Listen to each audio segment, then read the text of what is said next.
I do kind of want to learn some Serbian. I'm wondering, I kind of want to learn a question I can ask Nico. I'll send him a voice message and I'll ask him a question. I want to practice. I want to learn some. I want to learn some Serbian. I don't know. Some good words or bad words? I need a question. I need a sentence. What should I ask Nico? Kako si? What does that mean? How are you? Hang on. Okay, I need a longer sentence. Okay, so kako si? Kako si? Šta radiš? Estalarish. Šta radiš, yeah. Estalarish. Okay. Kako si? Estalarish. What did I ask? What did I ask? How are you? What are you doing? That's it. Oh, this is going to seem creepy now. Yeah. This is going to seem really creepy. I just slid into someone's DMs and asked them what they're doing. At least I didn't ask him what he's wearing. Okay. Because that would be one of the worst. We'll see if he gets back to me. He's streaming, I think. Is he streaming right now? Oh dear. Someone in my chat, Estra Love says, Nico, check the message. Nico hasn't replied to me, guys. So hang on a second. Let me just see if it says seen. I can't believe I'm doing this. He hasn't. It doesn't say he's seen it. It doesn't say he's seen it. So he might have seen that you got a message, but he has not replied to it yet. So.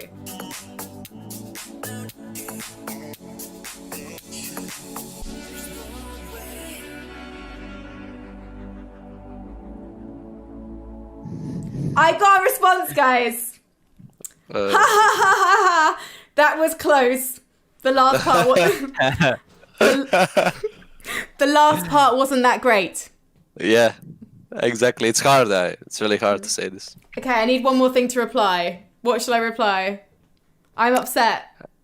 What should I say? Volim te. What does that mean? Nothing bad. Oh, do you tell me off the stream? Okay, volim te. Volim te. That's right. Yeah, volim te. Volim te. No, wait. I'll try that again. Volim te. Yeah, good. Okay, cool. Nice. Okay, and then one more. You know what does it mean? No. What do you think? No, I don't know. What does it mean? I love you. No!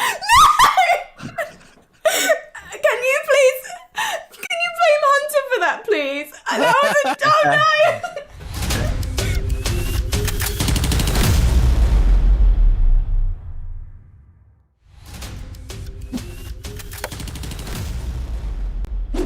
I didn't know that your parents and Nico's parents owned a internet cafe together.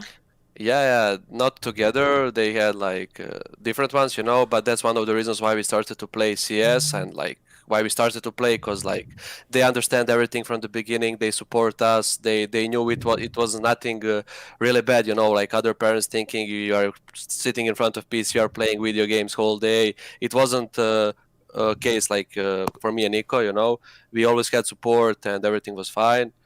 So like that's one of the reasons why we are here now. So who started playing first then? Was it you or was it Nico? Nico. He's younger than me 1 year, but he started to play first, yeah. For me, phase games are the easiest. Like Nico is afraid of Hunter because he knows he's the stronger cover. So we already win on the mind games then, and the game is just easy. Question number 2. Why was Hunter's first in-game name Little Hunter? Was it because he wasn't tall enough for his desk at the LAN cafe? Because he played aggro CT sides, or because he liked to lurk?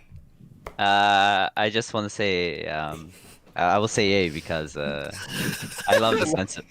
I love it. I love this answer. I really need to see pictures of a 9-year-old Little Hunter.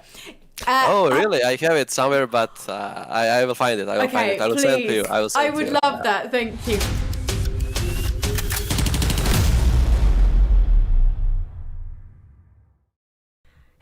Hello, everyone. Welcome to the next episode of The Clinic. Last week we kicked off with Hunter and Nexa, and don't be confused by what you just saw. That was actually what happened last week. I've got 2 more victims this week, and I can't wait to introduce them to you. But remember that we want to hear from you during this show. So I can see some lovely people in Twitch chat right now. Hello. And let's now say hello to my fabulous guests, and you'll recognise them if you've been watching Blast, because they are Maniac And Scrawny, hello boys, how you doing? Hello. Very good, very good. I mean, as good Brilliant. as can be right now. I've just taken you off mute. Now, is my microphone all right, Blast? I'm just checking everyone in Twitch. If I am deafening you, then let me know, because I can see my microphone's peaking a little bit. We didn't have these issues last week. I think it's because I'm nervous, because I'm in the presence of greatness and great talent. No, it's so weird. Like when on room, right? I'm home. I think it's the first time that I do a podcast like that, just sitting at my desk. Or usually it's just me playing video games. Now we're talking together. It's kind of cool. I kind of like it. It's really nice. And Scrawny, how are you doing over there? I'm doing good. This is a nice refresher. I mean, like Maniac said, it's the same sentiment. It's weird to be in this space talking to the two of you. Normally, when the three of us hang out, it's at Blast events or any events, in that esports life. But here we are. Yeah, I haven't seen you for ages. I got to see Maniac very briefly in Katowice, so we had some breakfast together, which is always one of the highlights of my day. But Scrawny, I haven't seen you for ages. I've got to know how you found London.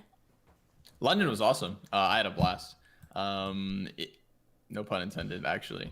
It always happened. London was a really, really cool city. I think that the place that we were staying at, Isle of Dogs, was a great kind of hub to get around the city a few times. So we had enough free time and enough free days that I got to see some London. I was satisfied, frankly. I love that you went to Brick Lane as well. Which bagel shop did you go to? Because if you didn't go to a bagel shop, I'm going to be very unhappy. I'm sorry. You need to come back. By the way, I tried to do I'm experimenting with effects this week, so I've added a couple of the blastings. So I tried to do a boom boom. The problem is the blast music is a bit too hype for that to work. Maniac, tell a joke. If I can tell a joke? Yeah, tell a joke. Just try. Oh my god, that's gonna be complicated. What kind of joke can I tell? Oh yeah, that's the man that goes into a cafe and ploof. Where's the button? It should be coming. That's the time that you have to use it. That's the blast version of boom boom. Exactly. Hang on, Scrawny, tell a joke. That last one hit pretty hard. I don't know. There we go. That was the joke hitting hard. I'm so sorry. If you've just joined us, welcome to the clinic. This is the show where we get some Counter-Strike experts, be they pro players or incredible talent like these guys here. And we also get you guys in chat to all communicate with each other, because we might be in quarantine, but we don't want you guys to feel isolated. First of all, though, something that I've been asking people on the internet. How and where are you guys watching Counter-Strike at the moment? Scrawny. Yeah, right here, right in the heart of the battle station, which is, anybody's centralized gaming desk. I don't know. I can't watch on I can't watch on small screens. Can't watch on big screens. I need to be sat in the PC to be taking in my Counter-Strike. So I've been right here, Frankie. Jerseys in the back. Like you have jerseys in the back, and you have sports equipment. I'm actually just looking at your house right now. I'm low key just scanning. Would you like to get a better look? Yeah, I'd love to. So okay, what do we have here? Like, okay, interesting. Is that a pool? Is that like a snooker or something in the back? God damn. Okay, now we're talking. Yes. Can you give us a bit of a talk on it? I don't know how far your webcam's gonna extend, but I'd love to see your rig. I want to see this whole cornucopia of Canadian sports in the background. Show us what you can. Let me double check that everything is stream friendly. We're good. There's stream friendly. Just hide. Hide it all. There's a lot of fun and games goes down in this room. I'm gonna take you guys on a jarring journey here. Let's see what we got for Slack. All right. Oh, you want to see my view? Well, here's my view of you guys. Oh, this is how we look like. All right, cool. Hello, me. Bonjour, moi. Ooh, nice. Whoa. Okay, we got NERD. I feel like this is really difficult because my webcam's been zoomed in, so you guys aren't getting the full picture, Mm-hmm. But we got that 2-monitor PC setup straight at the desk. We got the virtual reality on the side. Work it back. That's the gym station. You got some light stuff, not quite a full gym experience, but when you combine it with the space of these mats here, that's a 6x8 foot play mat. You can roll around on the floor. You can wrestle. You can do your jumping jacks, whatever it is you need to get done. That's about what I got for you guys. All right. Scrawny, Launders is in chat. Are you slightly worried he's going to be jealous because you're here with Maniac? No. I'm sure whatever What? Mohan is up to is probably going to be just as cool. Well, he's watching us, which is pretty darn cool. There is a question that's currently in chat, which is, who is the best upcoming young team? Now, we're going to answer questions like that later on in the stream. But you know what? Because someone has asked it, and that someone is the lovely Reborn official, I think we're going to get in there with a question very early. So, Maniac, before we check out your setup, can you answer that question, please, for the lovely Mr. Reborn? Ooh, talking about, Ms. I Reborn. mean, I don't think like OG really qualifies as a young team, but they're still a pretty young roster, and it feels like they're kind of finding their groove right now. I've been following the results. I had my doubts when the roster come out, I have to be honest. But matter of fact, I mean, they are taking names and not winning titles quite yet, but they're having interesting results. So that would be the team on the up and up as far as I'm concerned. But yeah, I think it's just this whole situation that we're in. It changes everything for Counter-Strike, right? And the results we're gonna have in the next few weeks, I don't really know what to expect, but it's super exciting nonetheless. Well, we'll talk more about the international roster thing later on, but right now, Maniac, I need to see where you are. I love that the two of you really do represent your nations in your surroundings. How? We've got the Canadian kind of all the sports in the background. I expect there to be a log burner, and I think there is. Maniac, you've got a load of wood behind you, and I just feel like everyone lives in Heidi houses in Switzerland. Yeah, right. Let me see if I can show you just around a little bit. There you have it. So I can just see what I'm showing you guys. So I'm in the attic right now, and so this is, oh my god, I hope my cable is not gonna fall on me. This is my monitor. Obviously, there is a second monitor over here. This is you guys. These are like my old school type of things. Yes, there is an old vacuum as well. I don't really know. Did you just call it a vacuum? A vacuum cleaner, exactly. A vacuum, an aspirateur. Vacuum. Then, okay, if I turn around the other way, now you will see a TV and a bed and like a Brazil jersey over there. That's it's my room here, right? So your room looks kind of cold, Matsu. cold. It's really not right here. It was pretty hot today, to be honest. Oh, there I'm back. But you're moving soon, so you're not going to live in an attic anymore. No, I'm moving very, very soon. I'm moving in about 4 weeks, granted I can actually get furniture in this crazy situation. But if I can, then yeah, I'm moving soon. Can we see a bit more of your PC though, Matthew? Because I feel like we've not seen what you're playing on. Well, my PC is kind of like hidden under the desk, but I can show you. It's a problem. Okay. It's a cable problem actually right here. But I can show you. Ooh, there you have it. I have this. Do you see actually? I'm terrible at this. Okay, I can see a mouse. The tiny mouse. To be honest, the world's most basic looking gaming mouse, which I'm actually a fan of. This is my keyboard. And then I have water over here because I need to be hydrated. And I obviously have a cup of coffee.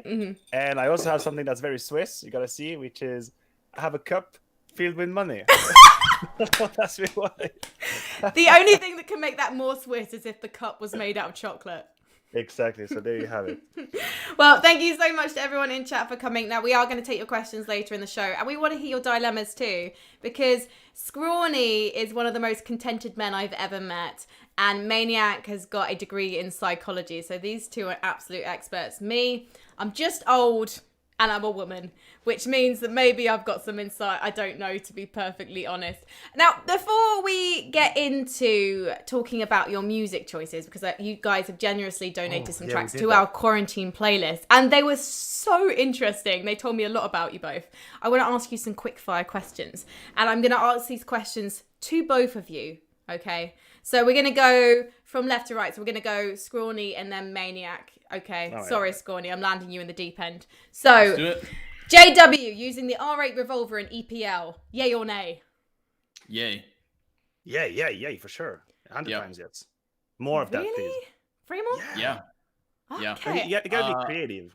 Okay. That's it. It's a creative gotta be weapon. It's a JW. situational gun. You know, it's about the. I think what a lot of people forget is like if you just look at the statistics of the damage when it comes to the R8, it's actually quite incredible, and the accuracy is really good too. It's the learning curve of the gun that screws a lot of people over, and that's the delayed time to shoot is really weird to work around because you're just not used to that in Counter-Strike, and honestly, you're not used to that in a lot of games. Like that's a pretty rare feature or mechanic, but. If you time it well with jiggle peaks around the edges of corners, you can actually pre-fire commonly held angles with an R8. And if that thing is doing like 80 damage through the edge of a wall, You're loading them up to get frag grenade. You're loading them up to get rushed by pistols. I love the R8. Yeah, Putting it out there. The problem is that I think this is just what you explain on how you should master the gun. It's very unique. So if you're a player, why would you decide to put so much time into just mastering this one weapon, right? It's so unique. The right click, I haven't figured out the right click yet, or the RA, or when I should shoot, or how I should shoot. And I never really had any incentive to do so. Like, why would I dedicate so much of my time mastering that gun? But I think it's still pretty cool to see JW rocking in, and hopefully we see more. It's like you've seen players like NBK. He was one of the first ones to use like the dual elite, for example. You always need that one guy that will have this one clip, and then player will like, all right, it's pretty cool actually. You know, let me use that in matchmaking. The difference though with this is it's JW who does whatever the hell he wants. So whether JW is going to set a meta, I don't know, because people just go, well, it's just what JW does. Like, we're not going to copy that because that's madness. But yeah, we'll see. I'm wondering if it's as satisfying as using the revolver in Half-Life 2, which I still haven't finished. I've been playing through, and that's the gun I like to use. I don't really like using the other guns as much as I like that gun because it's so satisfying and it's really accurate in Half-Life 2. It packs a punch. Right, okay. This is not a yay or nay. Swiss French, Canadian French, or French French? Scrawny. Quickfire. It's French. Yeah, Maniac. I have to have listen, Canadian French is like music to me. I have to say there is no really a Swiss French. Like we don't have that. Like we speak common French. We have some, I don't know, some expressions or some words we use, but there isn't anything as Swiss French. But the Canadian one, I think is pretty funny. And I laugh about it, but generally like not as in mocking people, it's just nice to hear. And they have this kind of happiness in the voice. It's always nice. Like when you hear a Canadian speak French, it always feels like life is just good.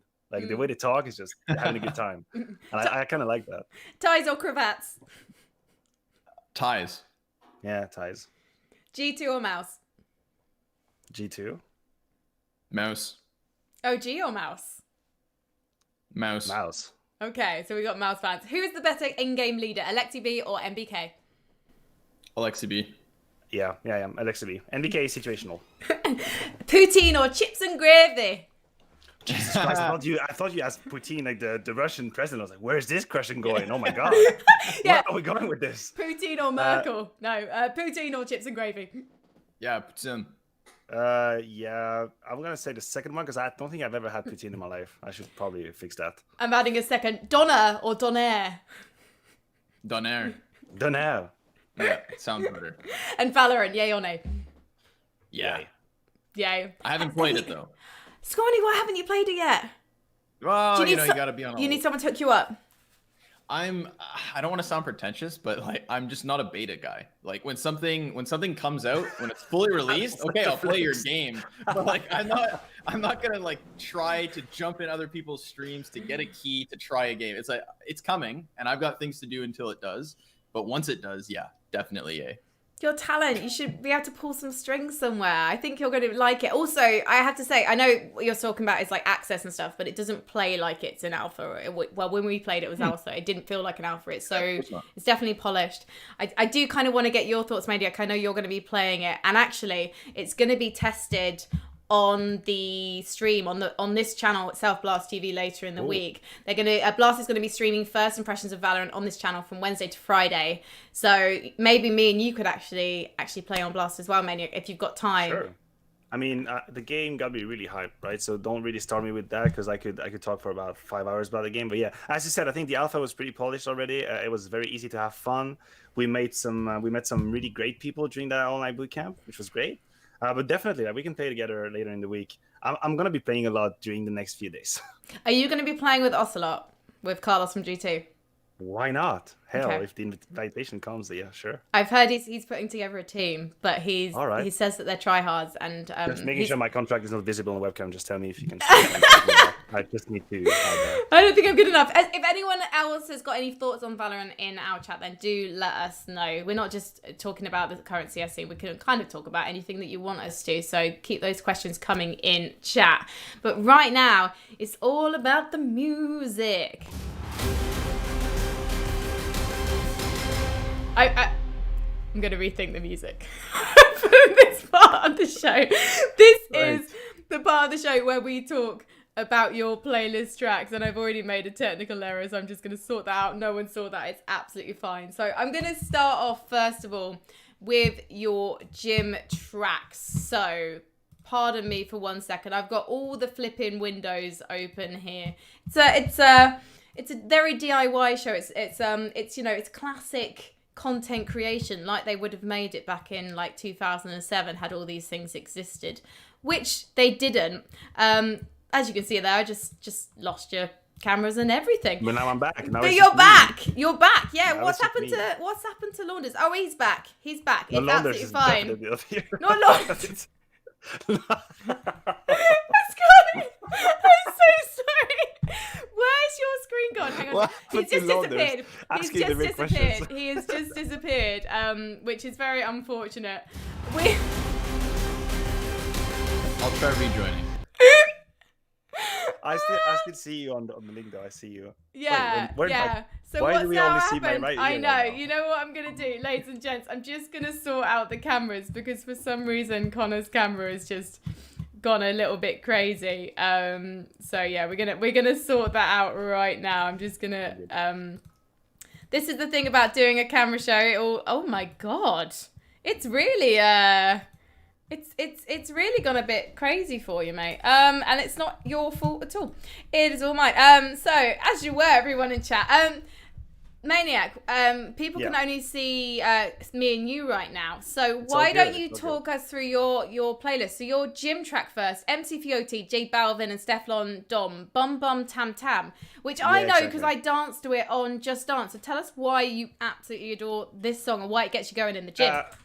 Well, to be honest, it's the music that I have currently on my Spotify. It's one of the first that I have. It reminds me of the time we went to Brazil, right? And twice there.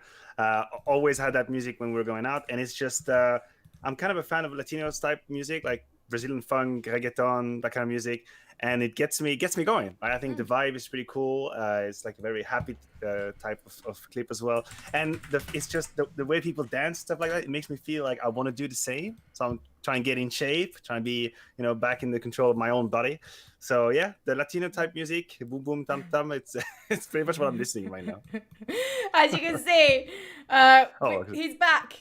He is back. Il est retourné. Thank you so much for rejoining us, even though you never really went anywhere. I just accidentally eliminated you from the conversation. I absolutely apologize. I'm not normally so rude to my guests. I promise you, Scrawny. I have forgiven you already, Frankie. Don't worry. Well, thank you.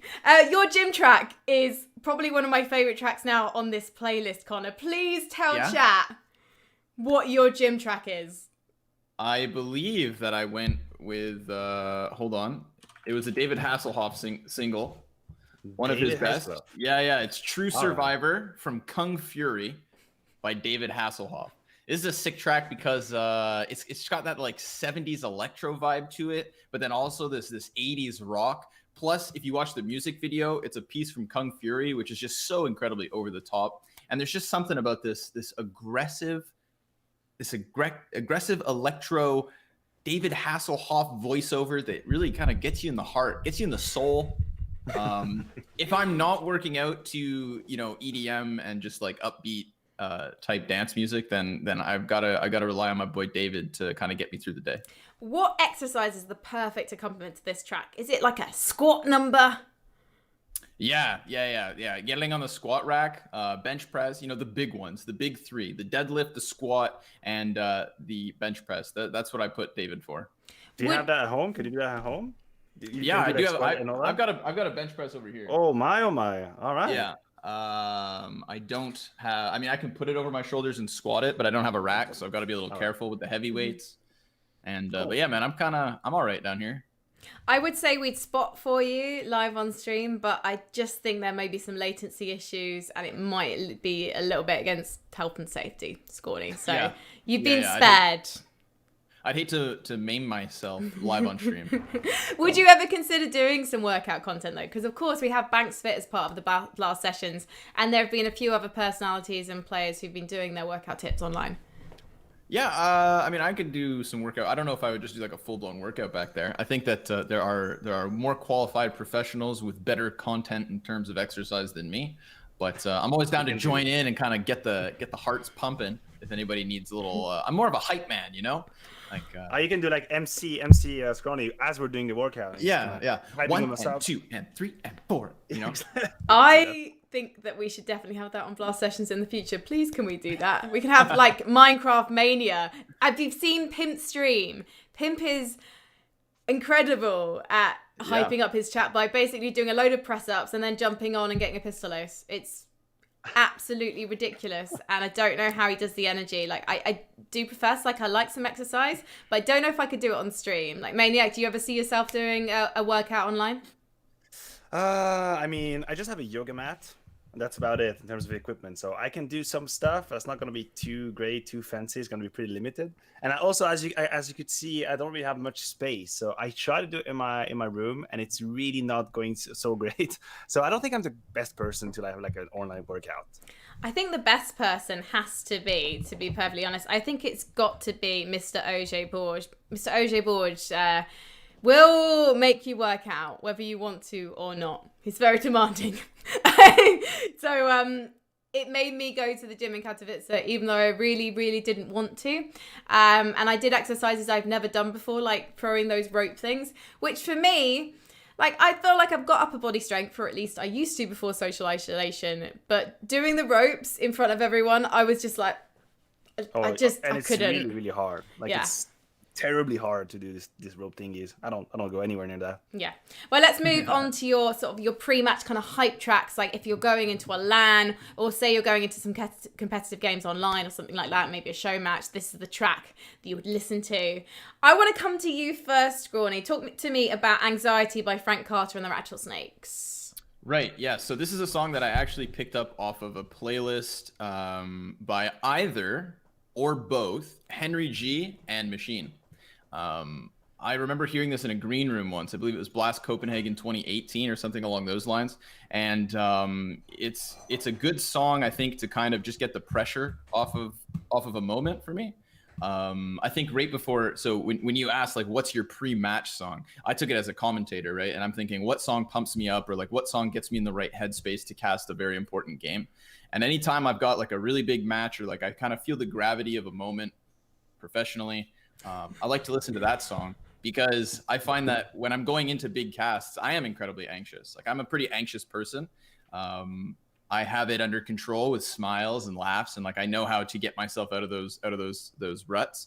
But when I need like a push, when I need a reminder, I like to listen to that song, because it's, you know, it talks of shedding your anxiety and getting to a better place. And I know that better place is the feeling I have after an incredible match and after an incredible bout of commentary. So that's my go-to to get in the work zone, you know? Did you listen to it before the finals in Bahrain? Yeah. Yeah. How was the casting the finals of Bahrain for you? Because you had that trophy winning moment, and I know that was really important to you. Yeah, I thought that was one of those events where I was like kind of surprised by the crowd's engagement. They were really hyped, and it was also kind of a weird one as well, because a lot of the times that we've done these kinds of heavy weighted moments, like even for Blast Copenhagen, this most recent year in 2019, Blast Bahrain at the end of the year, we weren't meant to do the finals either time. You know, Anders couldn't get to Bahrain. I can't remember for what reason. I think maybe a sickness or an injury or something. Yeah. So we weren't going into that thinking we would have the weight of a finals trophy lift, and not any finals, but the global finals event. And then obviously we had to fill in spots where like I was casting with Moses sometimes. So it was kind of in the air. It didn't feel like a very, it didn't seem like the event went the way we had planned it, which could be, again, a little anxiety inducing. So that's why I probably listened to Anxious. But the final moment was intense. The crowd kind of like on its own got closer to the trophy lift. I think as we are in the broadcast world, like we can be perfectionists with a lot of little details. And so in hindsight, nothing ever goes exactly the way I wanted it to. But that was a very fond memory for me, was that trophy lift specifically. Yeah, I think that what's an amazing thing about you, Scrawny, is that, as you say, like you'll smile your way through the anxiety, and you never put your emotions onto anyone else in a negative way. And I think that's something that so many people can learn in all walks of life. And I think that that's one of the reasons you're a really special person to work with. So I was really glad that you got to do that final in Bahrain. Now, heading over to Mr. Maniac for his pre-match hype track. This surprised me even more than David Hasselhoff because it's Jacques Brel. And when I looked up online, it was just called Amsterdam, but everyone seems to refer to it on their playlist as Le Port d'Amsterdam. So a little French chanson for you, sir. Yeah, exactly. Well, I just clicked on the 7.1 on my headset. There we go. Well, so there is the thing about Jacques Brel and Le Port d'Amsterdam. It's that, so first of all, Jacques Brel as an artist was like absolutely crazy to see on a stage. Obviously, I never had the chance. He passed away before I had that chance, but I stumbled upon a few videos of him doing concerts, and he had like this. He had his presence and this authenticity on the stage that I thought was absolutely insane, right? And when I was playing, obviously I tried to figure out like what kind of music puts me in the best mindset. And I had a period of time where I was listening to hardstyle or rock music, or trying to get all hyped up. And then with the experience, I actually just realized that I needed to be very calm and focused, right? That's what I was going for before like gigantic games and huge playoffs and stuff like that. And this Jacques Brel, Le Port d'Amsterdam, like, the emotion in the song is so strong that it kind of took all of the stress out of me. Like, I didn't have any stress anymore going to the game because I was so focused in what was happening in the song. And I know all the lyrics, obviously, like it's one of the songs I could do in karaoke and stuff like that, because I would destroy it, but I know it all. And I kind of like this vibe, like just not being stressed, being calm, and having this presence and this authenticity. And it just took me to a place where I was focused, which is how I perform better. So I know it's a weird song for a pre-game, but at least for me, it was all about the emotions. But it makes a lot of sense because it's a serious song. Whereas like I started to mass like French vinyl, and we've got this one by a guy called Joe Dassin. And it's him on the vinyl with a tiger on a lead. So, oh no, it's a leopard. So we're like, to be honest, that is a very now vinyl cover, given that everyone's obsessed with Tiger King. And it's got covers of British, like English language songs in French. And my favorite is Le Grand Parking. I don't know if you can guess what song that's a cover of. Le Grand Parking. No, Wait. It's It's a cover of Joni Mitchell's Big Yellow Taxi. I can't remember the exact lyrics, but it's Vers le Grand Parking. That's like oh my god, again, showing my age and sounding pretentious here, but it's fine, I'll own it. Like, we like to put that record on when we have dinner parties because we just think it's fun. And I really like Julie Greco as well. Julie Greco, because she's got an amazing story. She's like, Julie Greco is a French chanteuse badass for anyone in the chat, so look her up if you're interested in hearing some classic songs.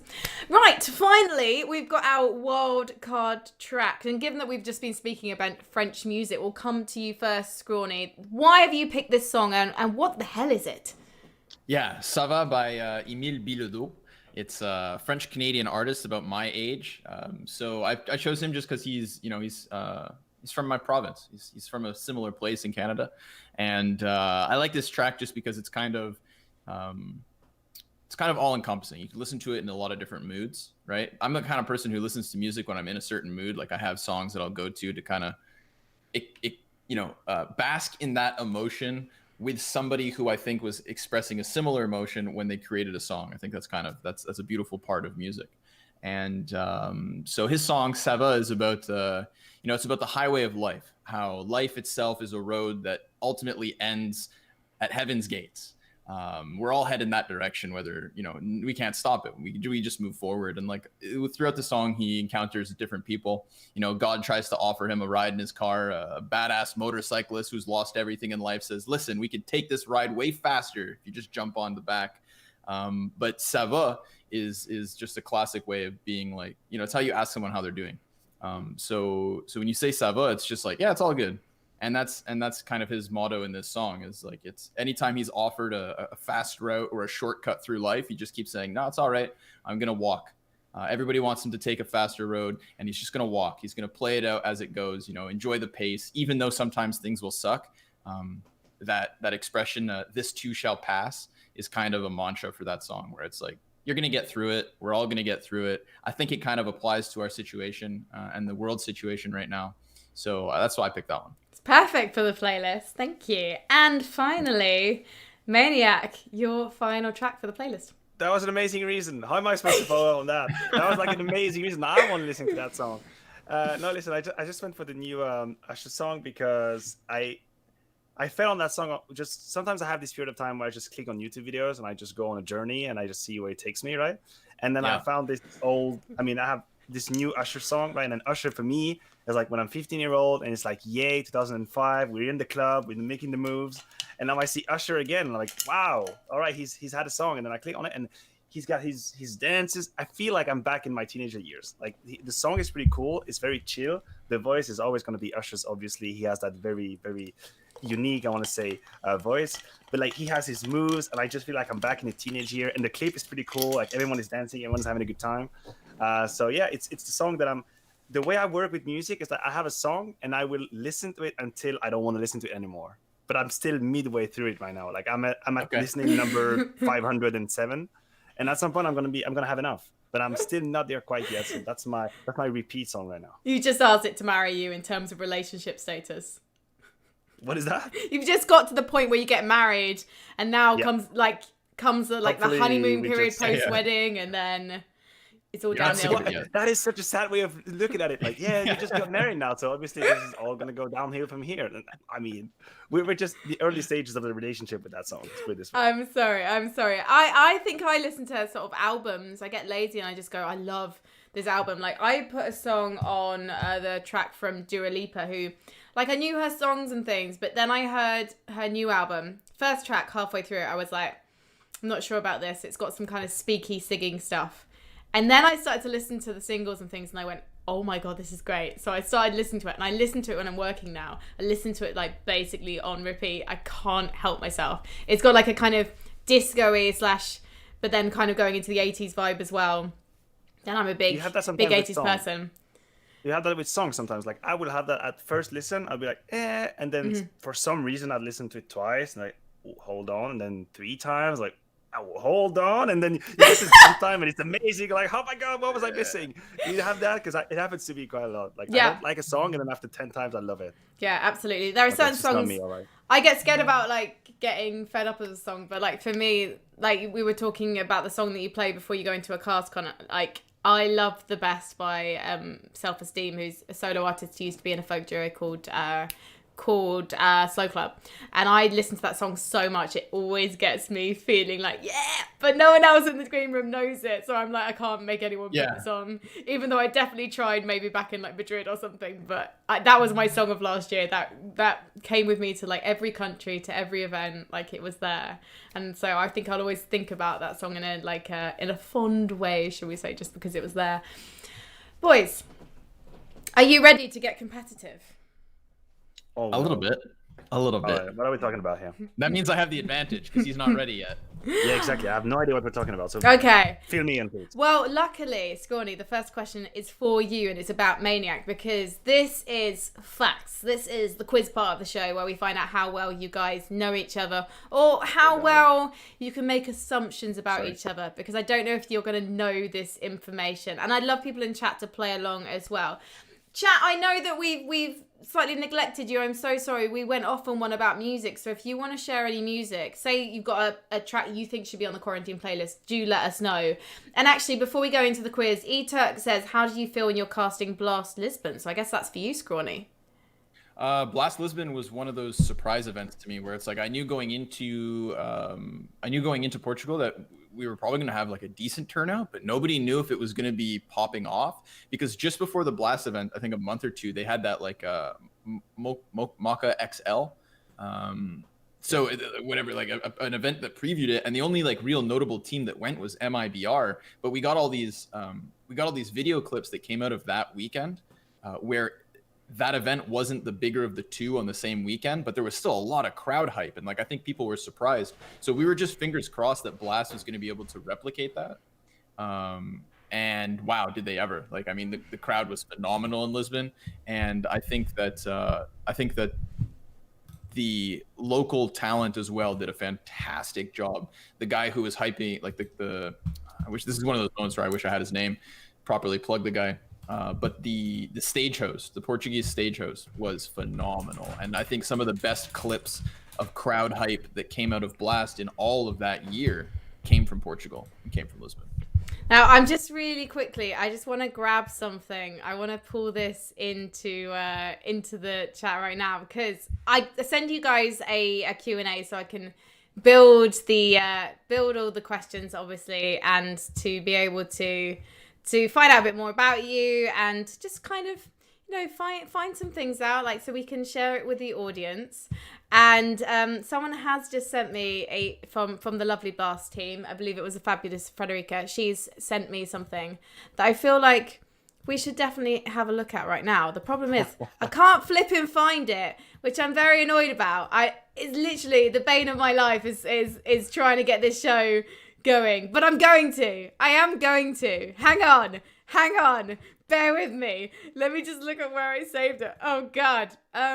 I can't find it. I cannot find it. That's annoying me. That's annoying. I found it. Frankie right now. I found it. Here we go. Oh my.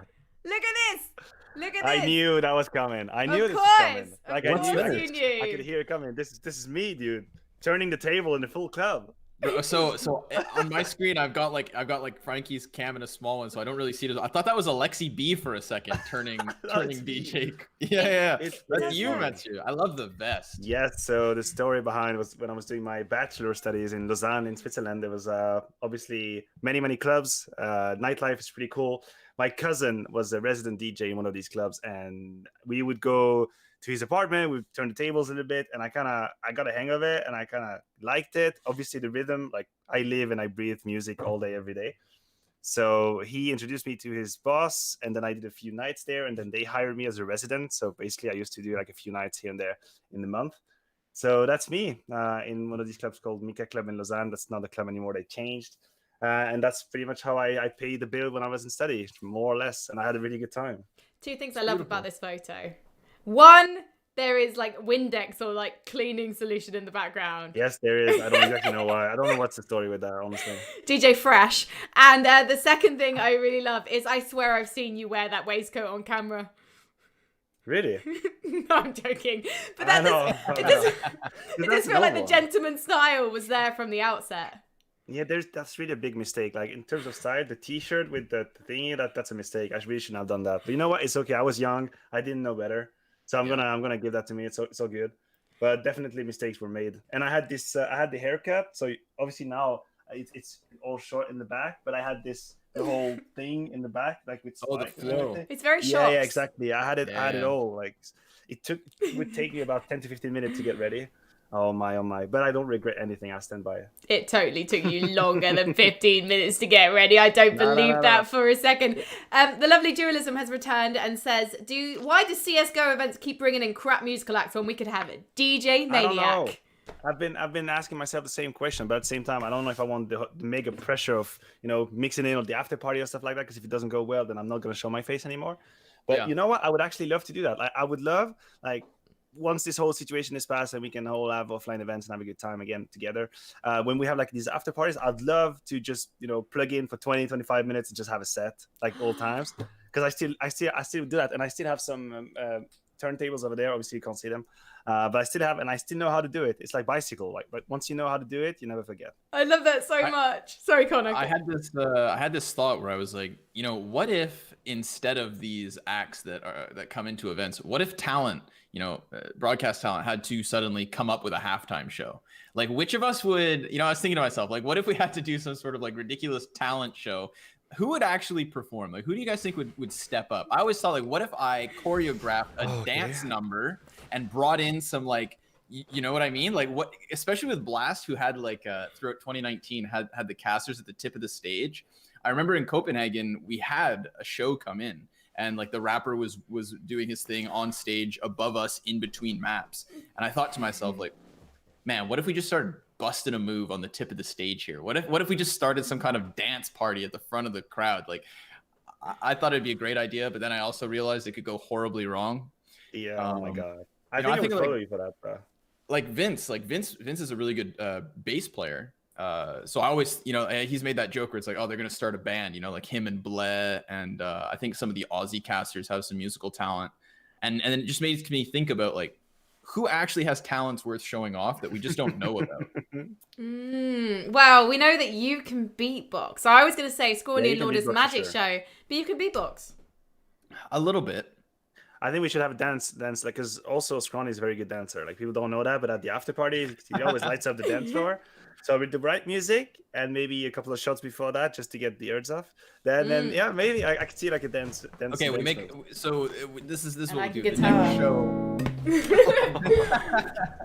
I'll beatbox and dance at the same time. It'll almost be like a Michael Jackson-esque type performance. You know what I mean? Like I think that's the direction we're heading here, guys. And I think that is a fabulous clip, and I can't wait to see that haunt you in the future. I've got my keyboard, although it's from my old flat and I forgot the power adapter, and then I've got my my guitar. So I started writing music again. So I could write a song that you can beatbox to, maybe. Like, I don't feel like I'm cool enough to perform.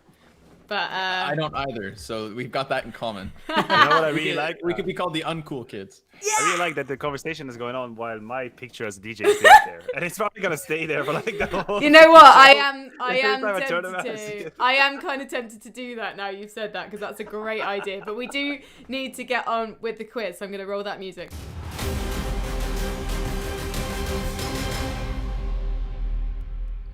I'm working on it, boys. Okay, so Scrawny, you're going to answer a question about Maniac first.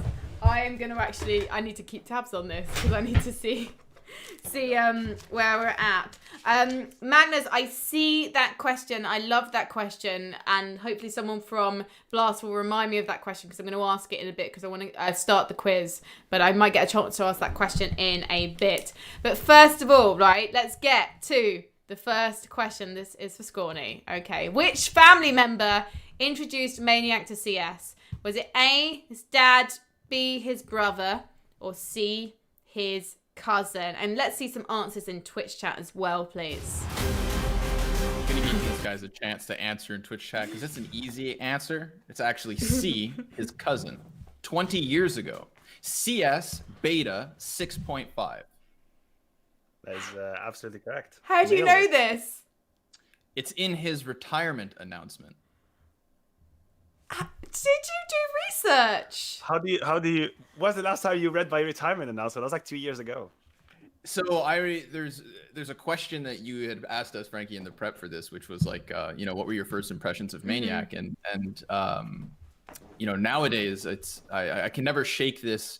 I can never shake this in the back of my head, but like, I was a fan of the Counter-Strike esports world before I was ever a part of it, for years too.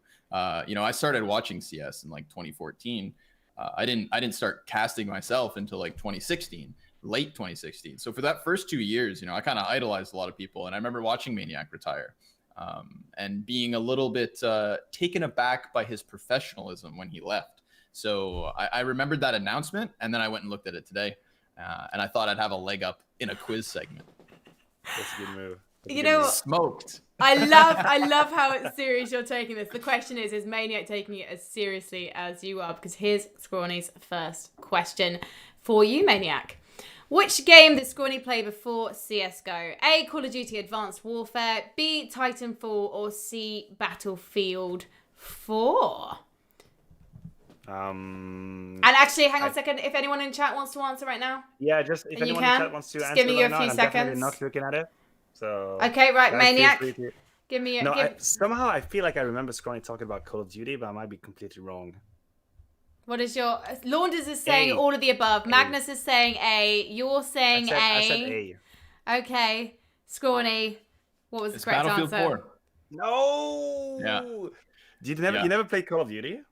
I did not Advanced Warfighter. That was. Oh, that okay. was- So that's yeah, what we're good- doing right now. That's yeah, what we're good doing. cross hook there, Frankie. I Okay. saw that. Okay. All of those No, games never- I associate with 2014, so yeah. Right. Yeah. So Battlefield 4 was. I remember I came to a crossroads where like I was always a console gamer, and Battlefield 4 was coming out for the next gen of consoles. So I either had to buy an Xbox One, or at the time. My friends convinced me to make a gaming computer because the PC version of Battlefield 4 had 64 player battles, whereas the console version only had like 48, I think. So I remember telling myself, like, dude, it's Battlefield 4. It'll be the best game ever. I've got to play this in a Battlefield type setting. Made my computer, played Battlefield. It sucked. I tried Counter-Strike, never looked back. I love that actually you're a PC rather late for a Counter-Strike caster, because you're doing your tier 1 events and you're actually relatively new to PC gaming in a way. I mean, 6 years, that is a long time. You're a medium-term PC gamer. Right. I was thinking about it today, like when you were asking these questions, like, man, it's been 6 years now. Counter-Strike has kind of been my obsession. And to me, that feels like a lifetime. And then there's other people kind of sitting over here that have been here for an even longer time. So yeah, you are right. I kind of want to... Sorry, apologies. It's weird to think about. Like, sometimes I don't think it's even something that I can grasp completely. The fact that 20 years ago was the first time I played Counter-Strike, and I never not liked the game. I never had a time where I didn't play Counter-Strike, and it has changed so much over the years, and the place it has gotten us have been so different, and the people we met have been so different. And it's like, it's sometimes people ask me, hey, what did Counter-Strike give you as a person? And I'm like, yeah, how many hours do I have? Like, how long can I talk? Like, it was just too long. So yeah, you sit here and say, man, it's been 6 years and it's long. And I agree, it's long. And then I think about me and I'm like, yeah, it's been 20 years now. And I'm going to be 30 this year. I'm going to be 30 in like a couple of months. And it's been 20 years and Counter-Strike in my life.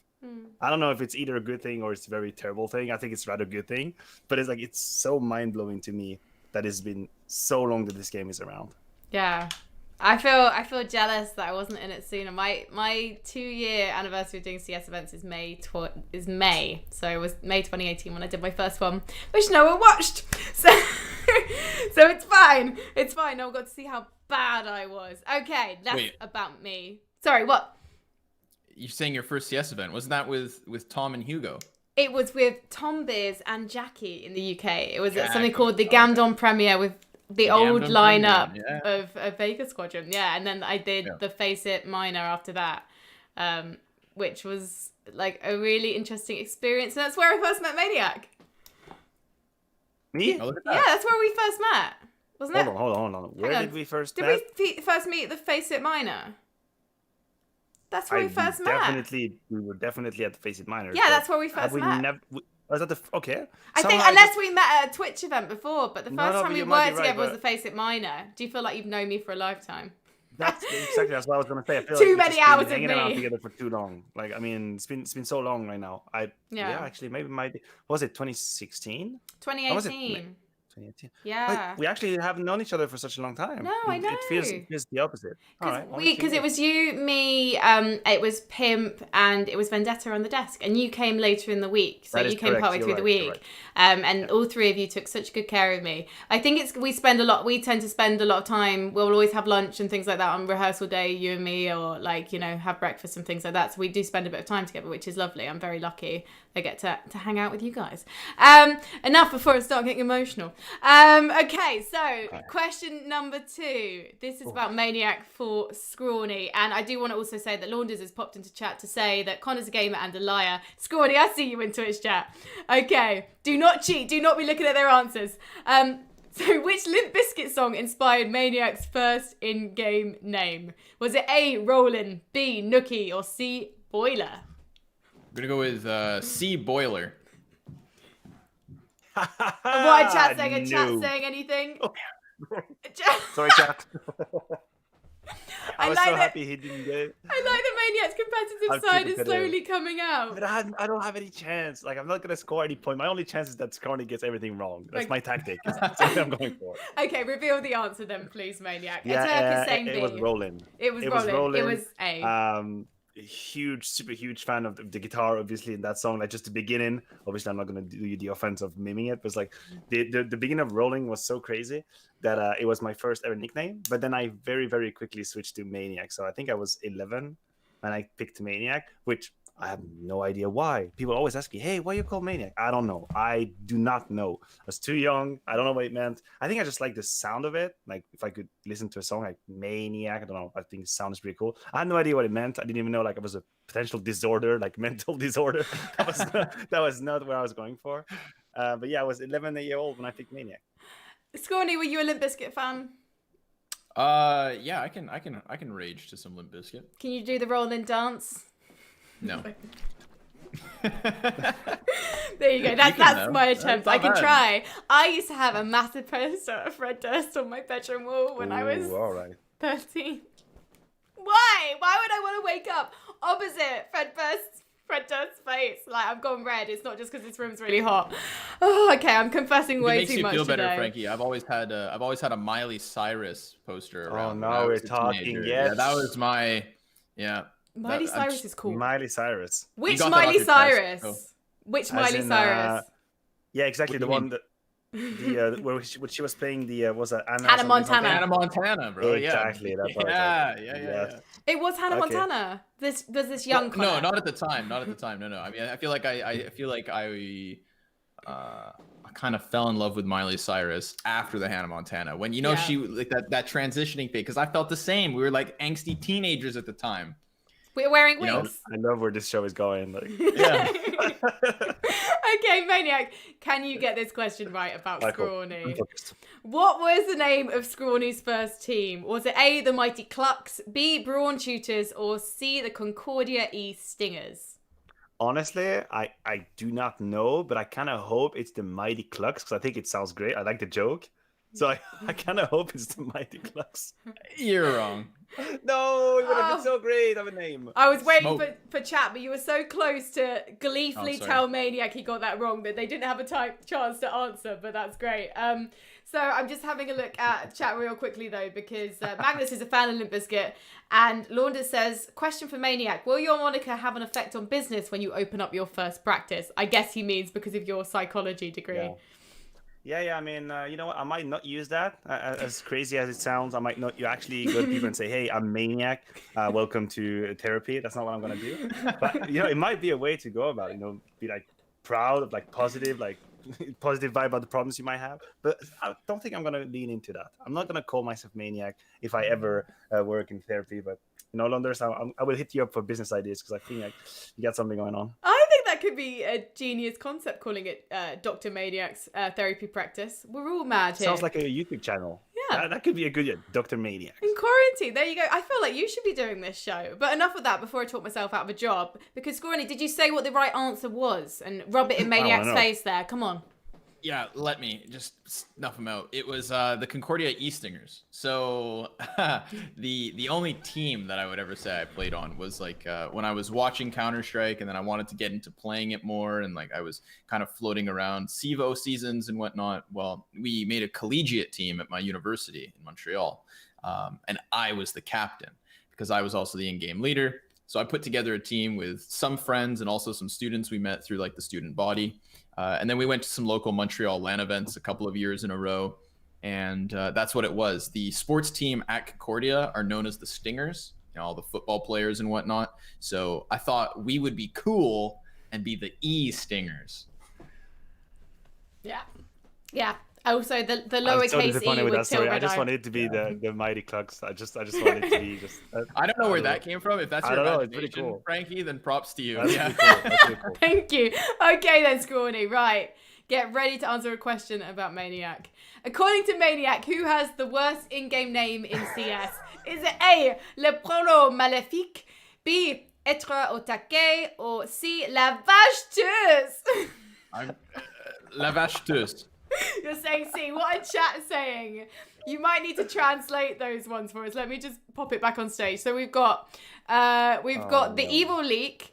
To be a, is that not a goat? I'm not sure what that one is. And then La Vache Tueuse, the angry cow, is that? I'm not actually sure. La Vache Tueuse would be the killer cow. The killing cow. Yeah, the Yeah. killing cow, exactly. What's the And so second what's one? really fun. Okay, how did you come up with all that, Frankie? How did you come up with être au taquet?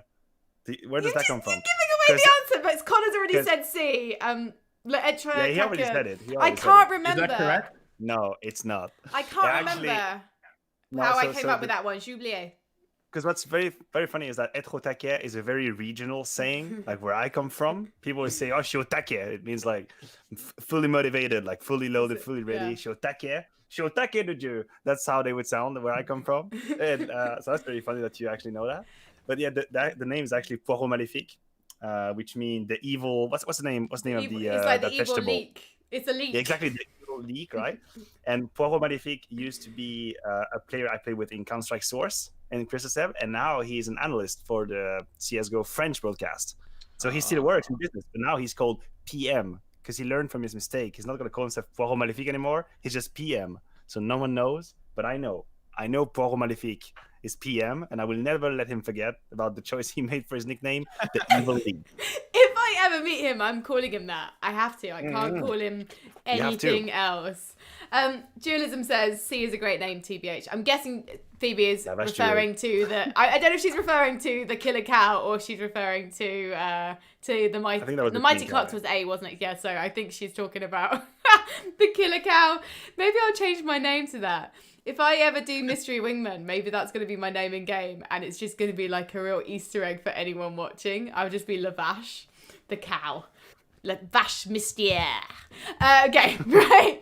Okay, so these two are so used to me doing rubbish French all the time, and they've had a break, a long break from it, but she's back. I'm back.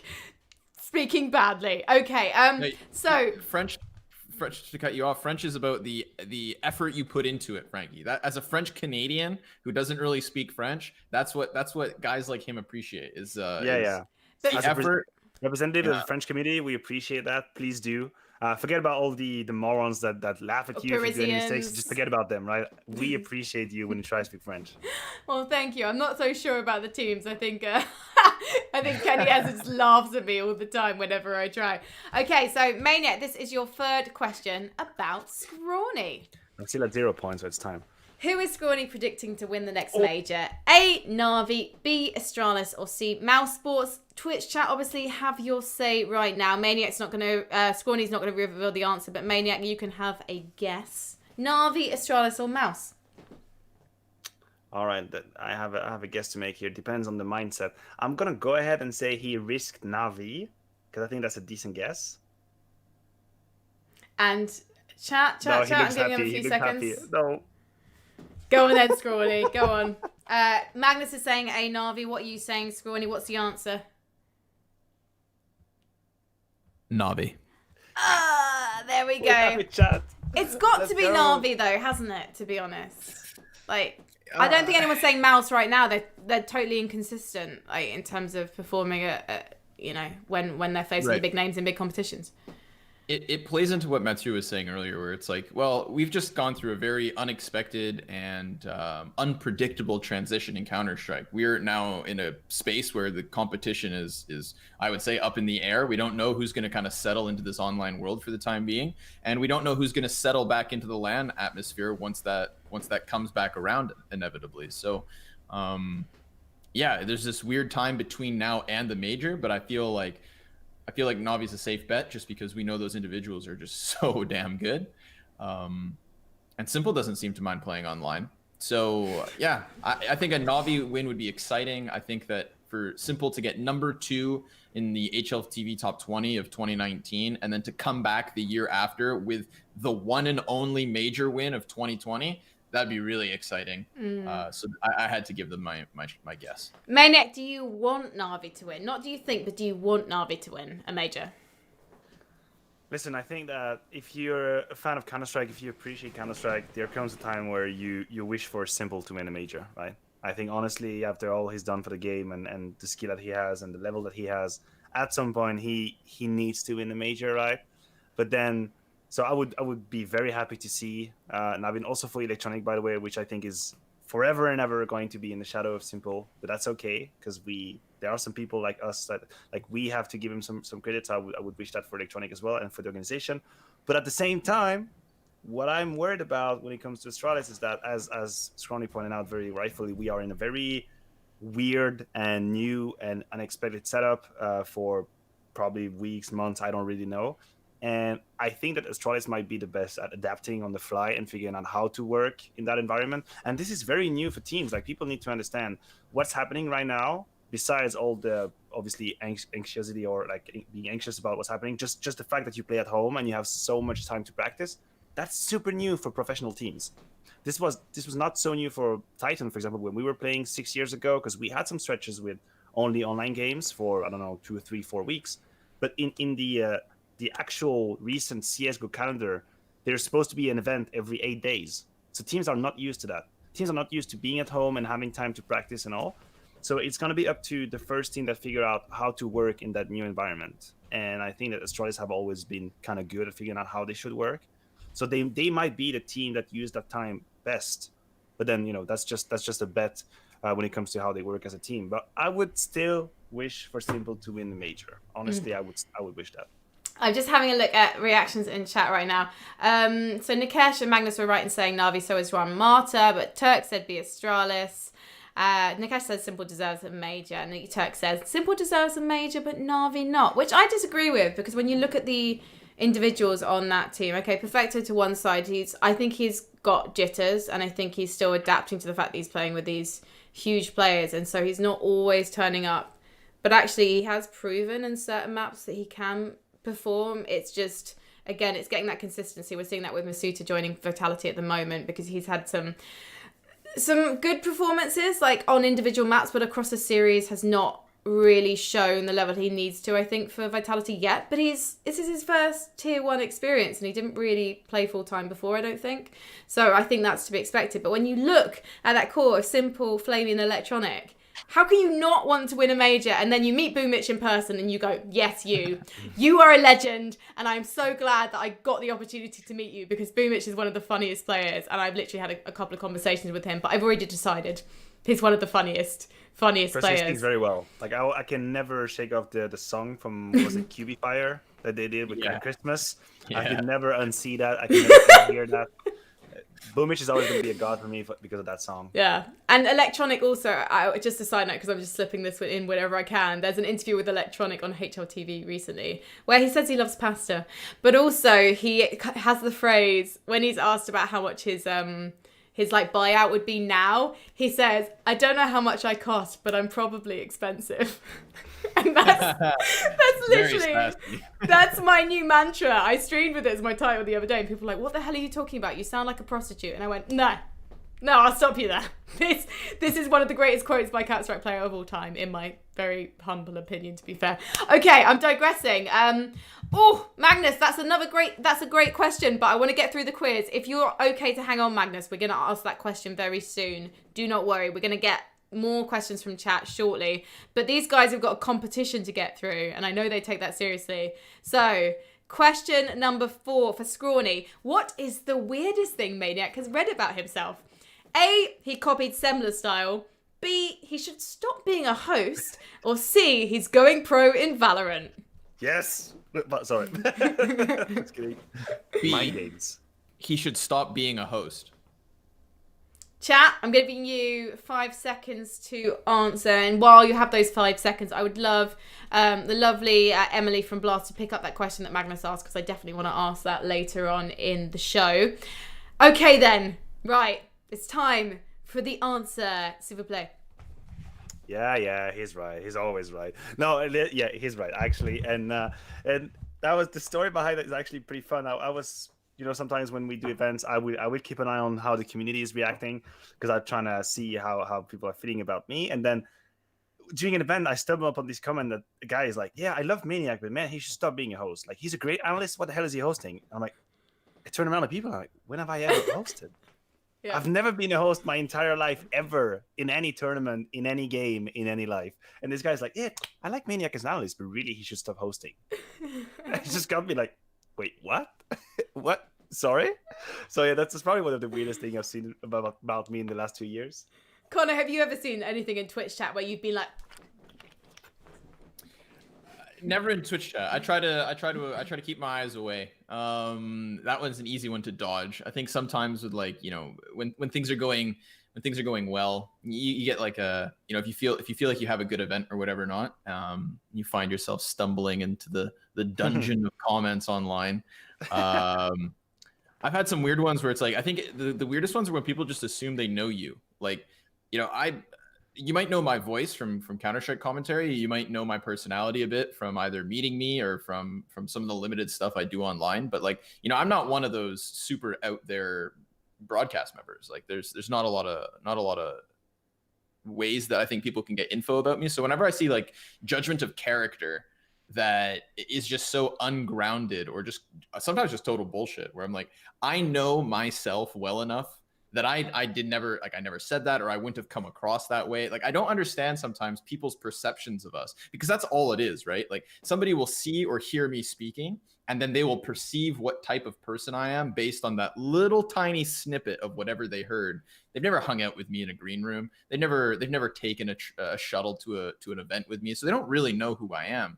But it's when they judge our characters by our on-camera presence, which, like, if you can't already understand that those two things are different, then I think that's an issue. And those are the types of people that kind of grind me the wrong way. I think you don't know me. Yeah.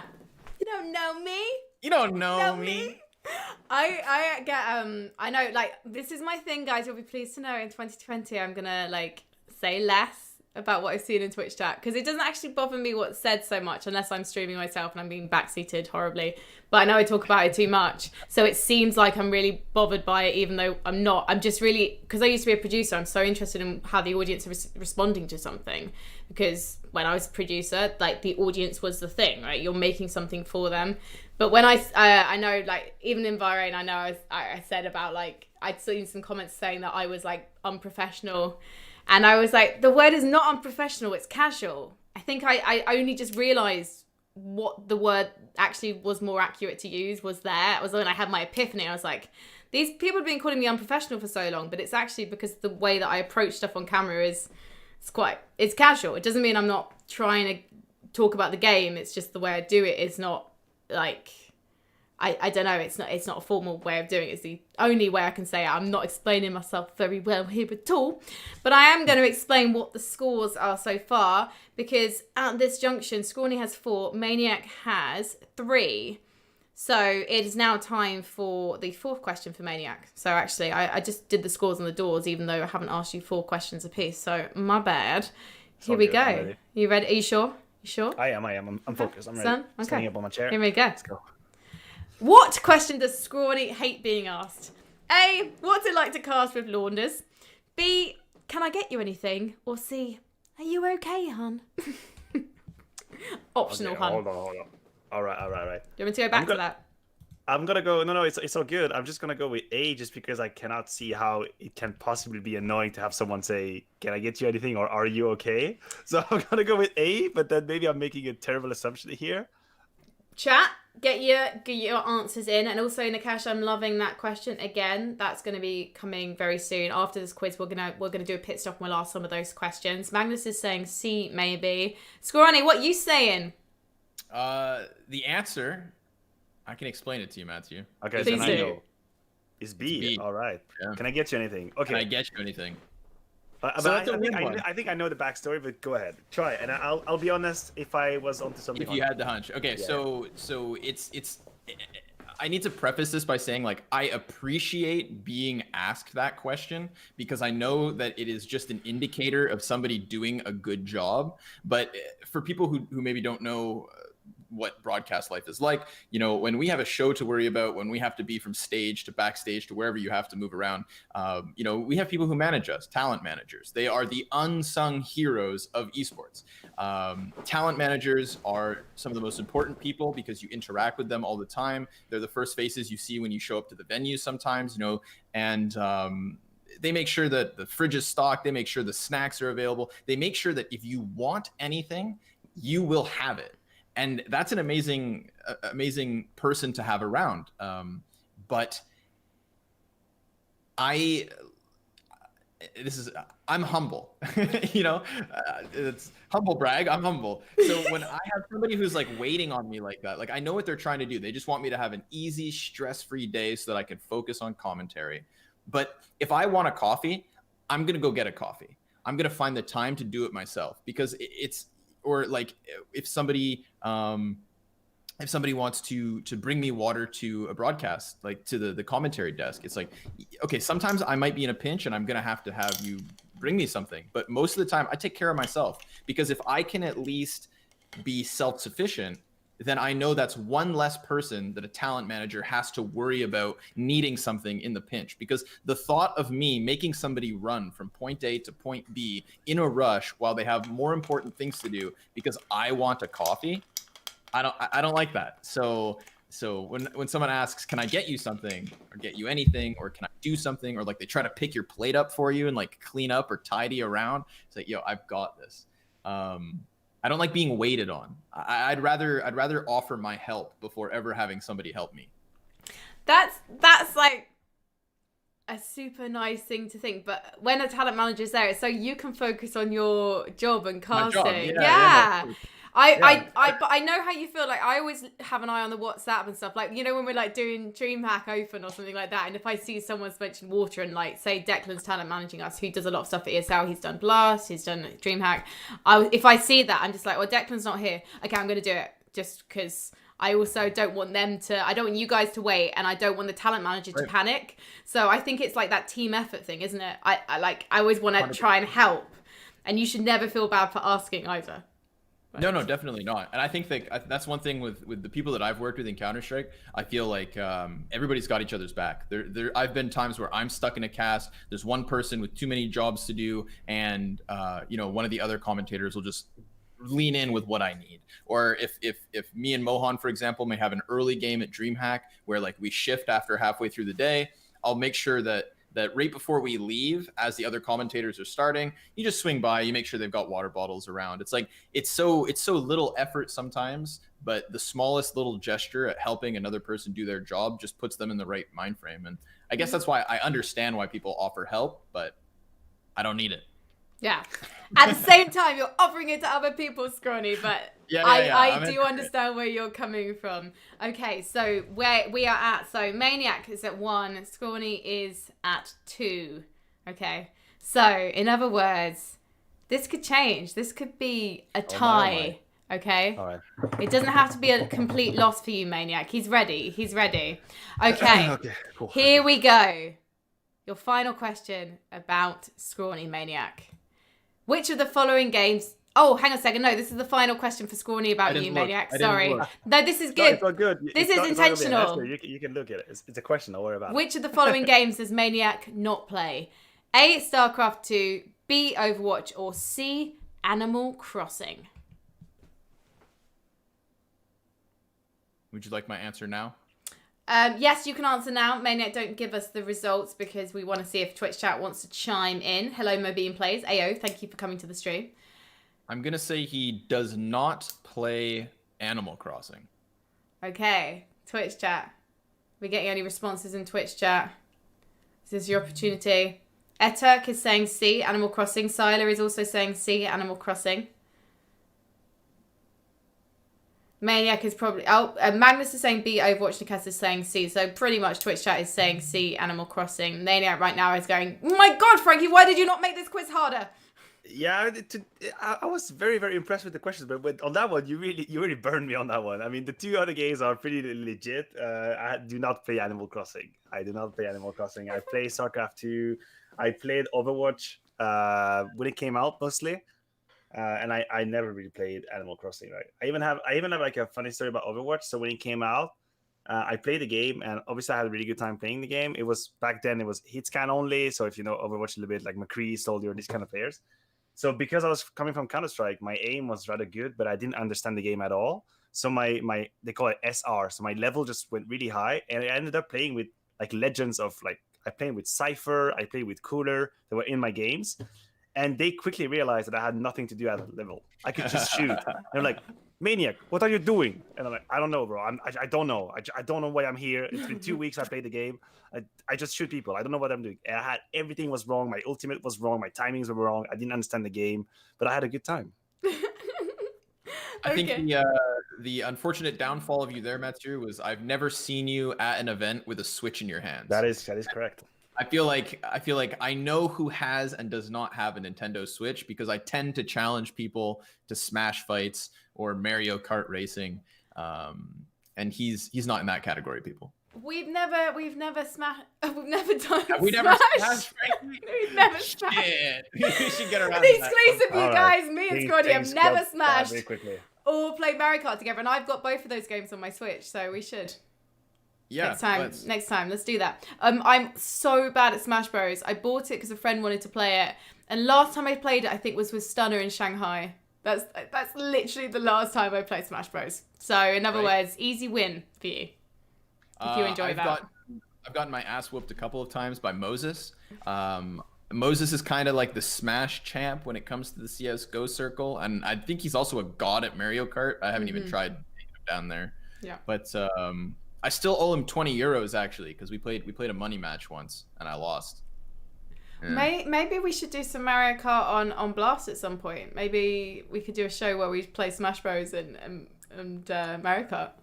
I would just love to play games with you guys for entertainment purposes. Like I think you're gonna start to see a certain side of people when it comes to a little competitive. I know you've got some competition in you, Frankie. Oh yeah, well it depends on the game, especially Overcooked 2. Whereas with CS, I just laugh at myself. Because my girlfriend and I had to stop playing Overcooked because it got a little like, You and Sophie play Overcooked. Sorry, everyone watching in Twitch chat. Okay, well, we're going to take this off the server. We're going to have a discussion about setting something up. I'm just getting very excited. I love your girlfriend. She's the best. Okay, so we've got one more question. Whether Maniac can redeem himself. The final question about Scrawny. Just deep breath. Okay, here we go. Which game does Scrawny secretly judge others for playing? A. Fortnite, B. Apex Legends, or C. PUBG? He's disappeared. He's disappeared. Oh, I just left. I've been mind gamed quite a few times by that questionnaire, but I'm still gonna go for Fortnite.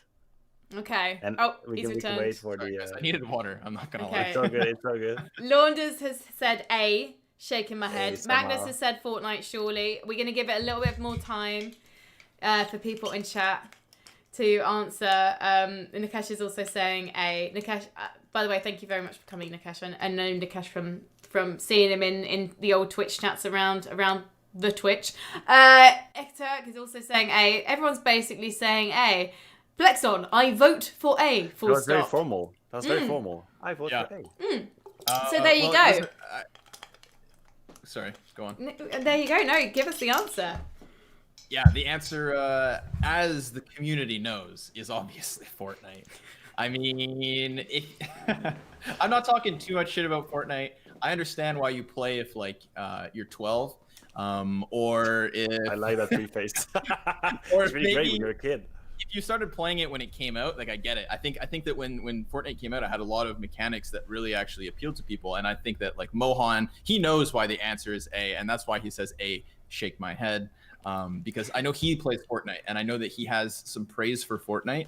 And I think that, like, from a mechanical standpoint, like, it is actually very interesting. And the building over top of one another, like, there are mechanics in Fortnite that I kind of praise. But I think that if you look at now, my answer to that question is grounded on today. If you still play Fortnite today, that's when I judge you, because I think that the game has developed in such a direction that, like, it's clearly not meant to be competitive. It's just, it got very memey. It kind of took off like Minecraft, which is really cool because for some people that will always be their introductory game. That was the game that got them into online competition. Maybe I picture all these kids, 10 years from now, remembering Fortnite the same way I personally remember Minecraft. So that's cool. It had impact and it grew this space of gaming. And so there's no shame in Fortnite there. But I think if you're a Counter-Strike player and you're also playing Fortnite still, that's when we got a problem, guys. I think I agree with what Dualism just said in the chat. Like, Fortnite was fun when everyone was learning and didn't know what they were doing.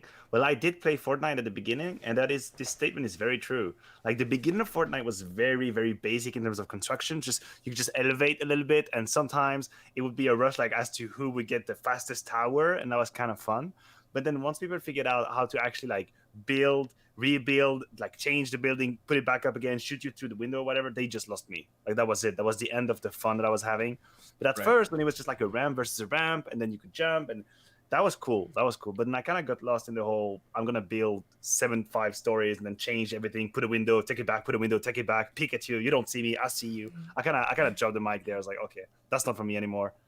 Not playing that game. I find it interesting, Scrawny, that you're anti-Fortnite, but you're very pro-Minecraft. Yeah. Because Minecraft doesn't take itself seriously. Do you think Fortnite takes itself seriously? In the sense that they, they never labeled their tournaments esports, but like, they tried to. I think they tried to put Fortnite into a package that it doesn't belong in. And Minecraft never tried to do that. Minecraft was always what you only get from Minecraft what you put into it. Like that's the essence of a sandbox game, right? Like you need an imagination, or you need creativity, or you just I don't know. It's like it's a completely different beast, because I don't see Minecraft as much as it isn't an esport, obviously. I don't think either game is a true esport, but one wraps itself in a competitive package. Minecraft just lets you do whatever you want with it. So I find Minecraft to be more of an experience than a tournament. Whereas that's why I kind of harp on Fortnite. Well, tomorrow we'll see you playing Minecraft with Config, who's currently with Team Complexity, a legend of the Danish scene. And that's going to be 8 p.m. Central European Summertime, CEST. What time is that in Canada? minus 6 hours, so 2 p.m. Eastern time. Okay, so it's nice in the afternoon for you right now. Fabulous. All the Blast sessions that we'll be showing you later on, because we're going to show you the full schedule. In fact, I'm going to do that right now because I can.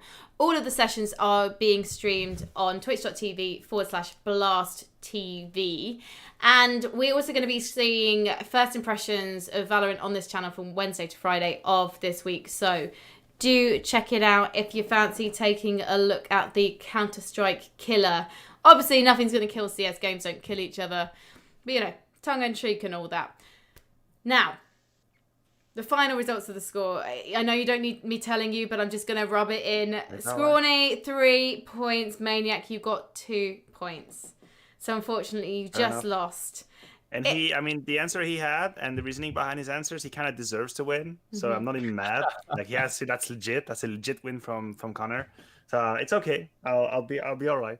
You'll take it. Yeah, it's the downside of being so successful, Matthew. It's easy to learn about you. Oh, and then he's sweet and cute about it. I'm even nicer. Or you're both too so nice, honestly. Laundry says Death Run Maps Boomer Opinions. I think referring to some questions about Minecraft. But Maniac, you might have lost the quiz, but potentially you get to have the upper hand right now, because it's time for what have I done to myself? You're kind of hello. There we go. I just hit my head. This is the score. This is the part of the show where one of our guests gets to have it out with the other. Scrawny, in true to form, had no beef whatsoever with Maniac. Whereas Maniac says, I can't believe you're properly bilingual while I'm a master of none. For context, Maniac can speak like 5 languages or something. There's German, there's French, there is English, there's something else. I can't remember maybe some Spanish. Espanol. There we go, Spanish. So that's 4 languages. Is there a 5th as well? Norwegian. No, I have a few drinks in yes, Norwegian as well. So he speaks 5 languages. His issue with you, Scrawny, is that you can speak perfect French and English, whereas he is imperfect. Hold on. Explain yourself, Maniac. Lay it out. I was pushed. No.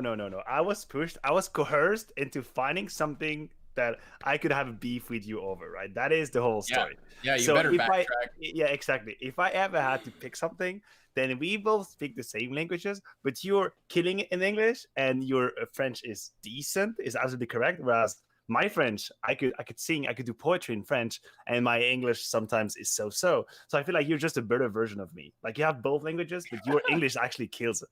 Well, my English is like in the back trying to run it. Like, hey guys, wait for me. I'm trying to. That's like how I picture my English.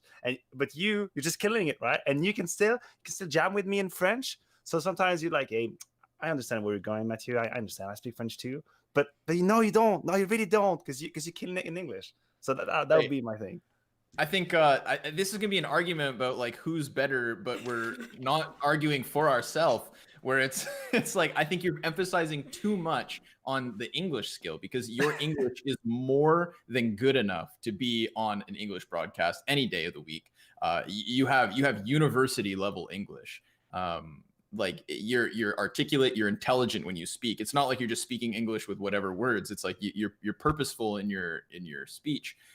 And that is a sign of somebody who is very well versed in a language. Even if, okay, like let's say my English is better than yours, and even though it's not, let's argue my French is equal to yours, right? So if our French cancels each other out, and I have a slight edge in English, you're not putting any value on your 0.3 of a point for all these other languages, dude. How can I don't really care about that. Come on. I bet you could probably speak like parcel tongue, man. Speak to animals or something. I don't know. I try to talk with my cat, but it doesn't always answer back. Like sometimes I have conversation. It shouldn't. If it does, you let us know. That's confinement going wrong. Yeah. I actually do. Sometimes I talk with my cat, like I do, and I ask a question, and then if I'm very lucky, my cat will mew back at me, right? My cat will mew back at me, and then I will just make up a discussion. Like, I'll be like, oh really? Oh, did you not have a good day? And it's gonna be like, meow. I'll be like, it's all right. It's gonna have a better day tomorrow. And then we have a conversation. So yeah, that's maybe where my nickname comes from. I don't know, but I love these kind of talks I have with the cats. Oh, that was good. It's the language, man. Yeah, that's what you do, I guess. The concept of this part of the show is to settle a score, and instead we've got two gentlemen who basically reached a gentleman's agreement on air. Very much so. Like if you had put someone else in that chair, maybe I'd have. If you had put Paley on that chair, then that would be fire. I would have destroyed him live on air. But you put Connor, which is like one of the loveliest human beings. He's like the loveliest human being ever. Like I always enjoy being with Connor. I love working with Connor. I love going out with Connor. We have fire times together. So what am I gonna score with him? I have literally nothing bad to say about that person. Like you're annoying because I have nothing bad to say about you. Like that's the point. That's the so beef. Your fault for putting Connor in that chair. I could have given you more than that, but I blame you. I also hope that someone from Blast clipped you making that cat sound, because I'm fed up of the stings that I keep putting in. Oh, have a cat conversation. Oh no, we're not gonna have a cat conversation. Oh hell no.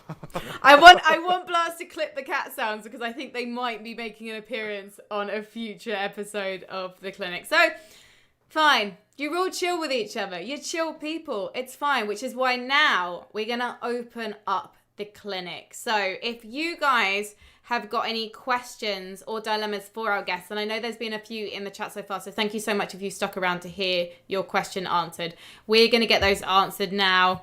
As you can see, fabulous OBS-ery from me. Hopefully no one saw that. Just don't draw attention to it, Frankie. It's fine. I'm gigantic or not? Yeah. You were gigantic, yes. You were the bigger person in that argument. Do you see what I did there? Yeah, sure. Well done. That was totally intentional. I'll give you that one. Yeah, because I meant to ask chat what they thought of the dilemma, but you're both so nice to each other. There's no point in getting chat involved with that. So instead, we want to be involved in chats live. So if you want to share something with us, this is your opportunity. We see you. We don't want you to feel like you're on your own. So we're here for you, and we're here for you for about half an hour before we have to toddle off, Scrawny off into the sunshine of the afternoon. And we've had a few questions already. Actually, to start off with, Freddie says, can you talk us through, Freddie, the fabulous Freddie from Blast, says, Scrawny, can you talk us through the jerseys on your back wall? I think I see a Virtus Pro and a Fnatic one. Yeah, sure. Let's see if we can get a better shot of those, actually. Mm-hmm. This is like Sprout or Optic. Is that Optic? No, so it's a throwback. It's so the first one's a Canada jersey that I got at the World Championships 2016. It was that Serbian Counter-Strike event where the teams never got paid. It was kind of horrendously organized and whatnot. But hey, I got that jersey. So what a great memory. It's not all bad. Yeah, so I got that jersey there. That was my first esports jersey. You know, it was repping the country. That's why I had to throw it up. I've got a Flipside Tactics jersey because if you don't remember, that's where Simple came from. Simple through Flipside Tactics. I believe I first saw them at ESWC Montreal. where I was still just a spectator. So he played with them there at that event, and he was just an incredible player. He was up and coming. He was proving people wrong. I believe he was still waiting out his ESL ban. So like, there was this like mystifying aspect where it's like, is he really the best player, or was it something else? And then extended that as well. Electronic came through Flipside Tactics. So that's why I like Flipside Tactics as an org. I think that like they kind of became Navi in terms of like a couple of their biggest fraggers. After that, I've got a Fnatic jersey. So the Fnatic jersey is the special edition Swedish colors. It's blue with the yellow trim. They only sold that at DreamHack Masters Malmo and DreamHack Winter once, and it was the first time that I went to a DreamHack Open in Jönköping, which I mean is like the mecca of Counter-Strike, it feels at times. So I remember like going to Sweden for the first time to cast Counter-Strike felt like a dream. And while I was there, I went over to the merch shop next to the stage. I saw a special edition Swedish jersey in Sweden. How could I say no? I picked that one up. And then Virtus.pro, just because they were one of my first favorite teams. I think that, they've left a legacy in Counter-Strike, and no team that plays under Virtus.pro will ever have the same oomph as the original, the original polls. So those are the 4 jerseys on the wall. I love that. Thank you for that explanation. Launda says, were you at ESWC Montreal? That was also the first LAN I ever went to do interviews. Really? I didn't know he was there. I'm not gonna lie. I thought we'd only cross paths at LAN ETS. I think we were all there actually. We were all in Montreal. Yeah. I was limited because I remember I'm pretty sure the venue was really hot, and it was the basement, right? Yeah, it was that basement, and like it was just crowded. And I remember being excited to go, and then kind of floating around it, and then just kind of, not living Counter-Strike that weekend, but just kind of checking it out. Mm-hmm. That event was really weird. So Montreal was really weird for me because at the time I'm playing there with Titan, so we are probably RPK, Existence, KNS, and Apex.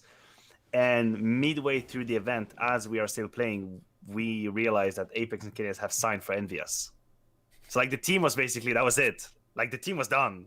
Like that was it. And that was midway through. So if for people that were or weren't in Montreal, you have to realize it's a very weird time because we were in a hotel, right? And there was this hotel bar on the first floor, and people quickly realized midway through the event that something was going to happen in the French scene because we were not sitting together anymore. So Shux and Smith were sitting with us at the Titan table because we were talking about what's going to happen in the future, and then Apex and KNS were envious. And then I remember people tweeting at me like, "What is happening in the French scene? Well, I just saw KNS and Apex with envious. What's happening?" And they didn't know, but that was it. We were done. That was the end of us at that time in Montreal. The 3 of you there all together. Montreal kills teams. I'm just gonna put it out there, man. Okay. Montreal killed your team. Montreal killed Immortals. It's a great city, but it's just not good for Counter-Strike. Yeah, keep it to Vancouver. Yeah. Nikesh asked the question, I think this is a good one for Maniac. What Vitality needs to do to get that top tier level? I mean, that's a very good question. Unfortunately, I don't think there's like one element, so I'm just gonna outline some of it. I think the first one is that obviously losing Alex is a big deal for them, and I think Apex is kind of doing the lion's share of the in-game leading right now, so obviously it's going to take him some time. Apex was always someone that had an idea about Counter-Strike, and he would always like find flaws in the defense and like have an idea on how to approach rounds, but that's very different from being an in-game leader from A to Z the whole time. So I guess Apex is going to need time to adapt to that. Then obviously they're gonna need ZywOo to be ZywOo, which I feel like it's not been the case recently. Like he's been very good, which is not enough. When you're the best player in the world, you cannot just be very good. You need to be stratospheric. You need to be absolutely insane, which is what Simple has been doing for about 4 or 5 years. And I don't feel like that's the case for ZywOo anymore. He's just very good right now. And finally, no, actually, not finally. You need Mizuta to kind of come into his own, because if you ask me, then yeah, he definitely has a future at the top level.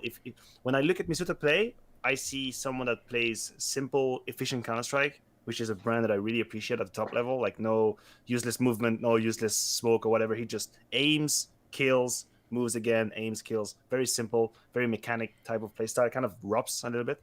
So I think that Mizuta definitely has a future. but he's going to need time to find the consistency to be at that level. And we know that you were mentioning Perfecto. That's a good example as well. When you're kind of thrown into the lion's den and then you have to play at the top level, it's not always easy. So Misuta will need to come into his own. And then finally, Shox needs to be Shox. But we've been saying that for about 5 years now, and it's starting to worry me, honestly. Like, it is. I don't know what's his personal situation. Maybe he doesn't have that much time to put into the game or anything, but Shox in Vitality was going to make sense if he was going to be at least at 80% of what he's capable of. Then I made all the sense. Then it was perfect, and I can see it happening. But that's not the case. It hasn't been the case in a while. So it's kind of a long list for Vitality to be back at the top. But I'm not saying it's impossible. But yeah, there are definitely some tasks ahead of them. It did feel like there was a glimmer of hope at Malmo, though, because it felt like ZywOo and Shox were forming this dynamic in-game duo. But it feels like that was just a one-event thing. We didn't see that develop as it potentially could have. But maybe we'll see something in the future. I'm just looking at... I just thought I'd bring up ZywOo's most recent stats, and actually at Pro League. He had a 0.8 rating. This is on a map-by-map basis, but on Vertigo, he seems to be struggling. He had a 0.8 rating against Godsent on Vertigo, and he also had a 0.94 rating on Vertigo against NIP as well. NIP have got a really spicy Vertigo at the moment. That's the map that they're now turning into their signature, right? But it still feels like maybe it's something to do with Apex's calling on that map, maybe, or just they're not really positioning ZywOo right on that map, or maybe they haven't had the chance to play much of it yet as this sort of changed lineup. I think that one of ZywOo's strengths was almost always on every map to be correctly positioned whatsoever in the situation. And maybe since Vertigo is a little bit new, there has been changes to the map. Obviously, Apex being a leader. I think that ZywOo needs a little bit more time to figure out what does the normal match on Vertigo looks like. And once he figured that out, once he knows, and once he gets comfortable with the situations, I'm fairly certain he's going to make the best decisions. But I think to me, ZywOo is a very cerebral player. Like, ZywOo is not the same as Simple in the sense that Simple's always been mechanically 20 times above everyone else in the earth, and he can do things that I could never have done in 20 years of Counter-Strike. I feel like ZywOo is more capable of making the right decision 95% of the time or 99% of the time, and he doesn't have all the information about Vertigo yet, so he cannot really shine yet. But I feel like over time, there's no reason for me that ZywOo would not be able to perform well on Vertigo. I would leave him some time. Now, Launders is in chat. He's saying that on Pro League they inferred Alex maybe didn't lead because of the reasons he stated. Do you think there's a chance that other factors were at play? Scrawny, I don't know if you want to chime in on this one. I think there could be. I think just the departure of Alex is sort of weird. I've never seen a player step down from play like that. Not when their team is succeeding to, Vitality wasn't at their absolute best when he left, but they also weren't anywhere down as, let's say like the Virtus Pro had fallen, or like ENCE or some of the MIBR players. It's like Vitality still seemed like a strong contender. They had a rough time in London. Yeah, sure, but like his departure there was kind of weird. I remember watching the team dynamic in London. Everything seemed okay. Like he was frustrated, obviously, with like some of the criticism that the team was receiving. But that's, I think, a sign of any good in-game leader. You're gonna be defensive for your game plan and your strat. I will say it sucks for him in terms of departure, because if that is the reason, if he just couldn't handle the travel and couldn't handle like the workload and being gone or whatever not. Well, he's found himself a lot of time at home, and all of the other teams have too, right? Like everybody's playing from home now, so that's kind of unfortunate for him. But I mean, it could be true. That's the thing. It's like I don't want to not believe somebody. I would hope that the reasons they come forward are genuinely the truth. We have no idea what could be going on in the lives of a lot of players. It's not until something extremely tragic happens that I feel like we get insight. Flusha losing his mom, Dupree losing his dad, and still going on to play the major right then and there. That I think is one of the most emotionally tumultuous times in Counter-Strike as a community. Is like we saw that hurt feeling, and I feel like they were supported despite being away from home during those rough times. I feel like we came out to support that. Maybe something tragic has happened to Alex and we just don't have the same details. And if that is the case and he wanted to walk away, then I respect that. And I'm gonna consider that to be true. Yeah, I did an interview with Dupree recently for a BBC podcast, and he spoke about why Katowice 2019 was the most important win for him, because he knows his dad wanted him, no matter what happened, to go out to play and to win.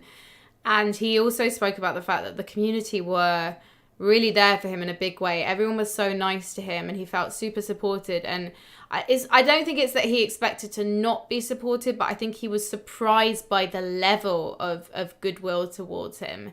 And I think that was a really, really important thing for him. And I think that's one of the amazing things about this community. I think we obviously do have banter, shall we say, in various forums and various shapes and things like that. But when someone comes out and is honest and says, actually, this is a difficult thing for me, or this is what I'm going through, then the community is there for them. And Nico Ghost in chat does say, I love you all, just needed to say that. Well, thank you so much, Nico. Thank you for the heart and thank you for coming. And I hope that you are well in this period of social isolation. Thank you for being here for us tonight. We do appreciate it. Now, Dualism has asked, if every player got along and were at peak form, who would you put on a dream French/French-speaking CS roster to save the scene? That is a hard question, because there are definitely a lot of talent in the French scene. Can I pick a couple pieces for you, Matsu? Can I interject on Do it this? together. Yeah, so Collaborate. I'm gonna throw some out, and then you tell me. Like you're the final decision making here. Okay. All right. I'm like the purgatory. It's just hell or heaven. Kenny S. Yeah, definitely. He's in. Okay, excellent. That's the one that I had to make sure. Because listen, the reason why I paused for a couple of seconds is that I tried to picture if ZywOo and Kenny would work, but I think it would. Like, definitely. Yeah. And I would favor Kenny to be like the main opper, and I would just give ZywOo the possibility to be whatever he wants to be. Yeah, you want to play with Max 7, be my guest. You want to play with Molotov only, just you do you. Like, do whatever you want, just kill people, which he would do. So I'd have Kenny and ZywOo for sure. Now, I still think, and now we are disregarding any potential personal issues or any like dislikes or anything, I still think that NBK might be one of the best role players that ever played in French Counter-Strike. In his ability to pick up any of the garbage roles, which is what it is and what I've played my whole career, like pure garbage, B, Anchor, or Mirage type stuff. NBK was one of the best at doing that, and that's one of the main reasons why he was in every winning team, that he would be one of the best at all of the shitty jobs. That's just the truth.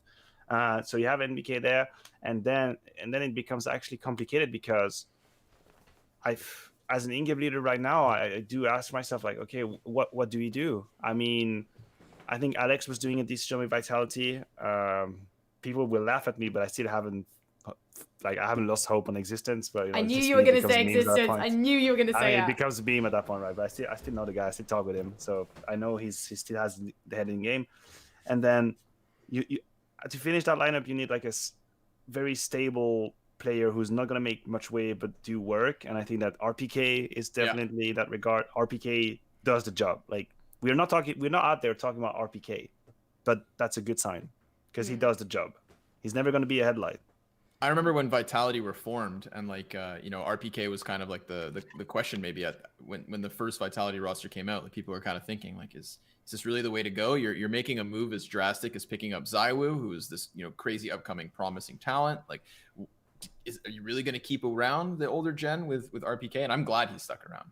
I think that you including him here, Matsu, like, I wanted to be vocal about Kenny S. I wanted to be vocal about ZywOo because that one's obvious. But then if I had to select a third to kind of force into your roster, I'm glad we both agree with RPK.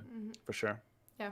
I think RPK is one of those players who, when he retires, hopefully there'll be a big fanfare about him retires for the second time, because I think he's definitely showed himself to be dependable in multiple ways.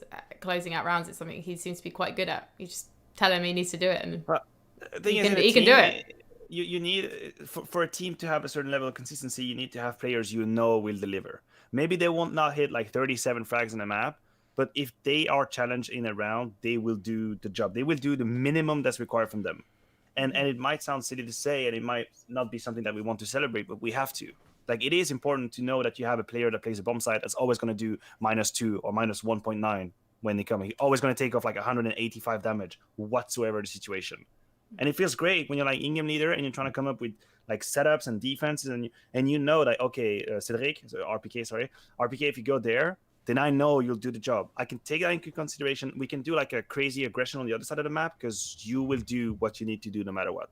You might not be a star, it doesn't matter, but we can rely on you. And I think that RPK is definitely that, like a player that you can rely on. Very rarely has games where he completely fails. Sure, it doesn't peak so high, but it doesn't matter. He does the job, and you need that. You need that as an in-game leader, I think, to create a game style for sure. Nous aimerons appliquer. Bonsoir. Salut, Nikesh says, finally from me, what do you guys think about the Dignitas lineup, i.e. the old NIP plus Guardian at the moment? I guess we could talk about that. Yeah.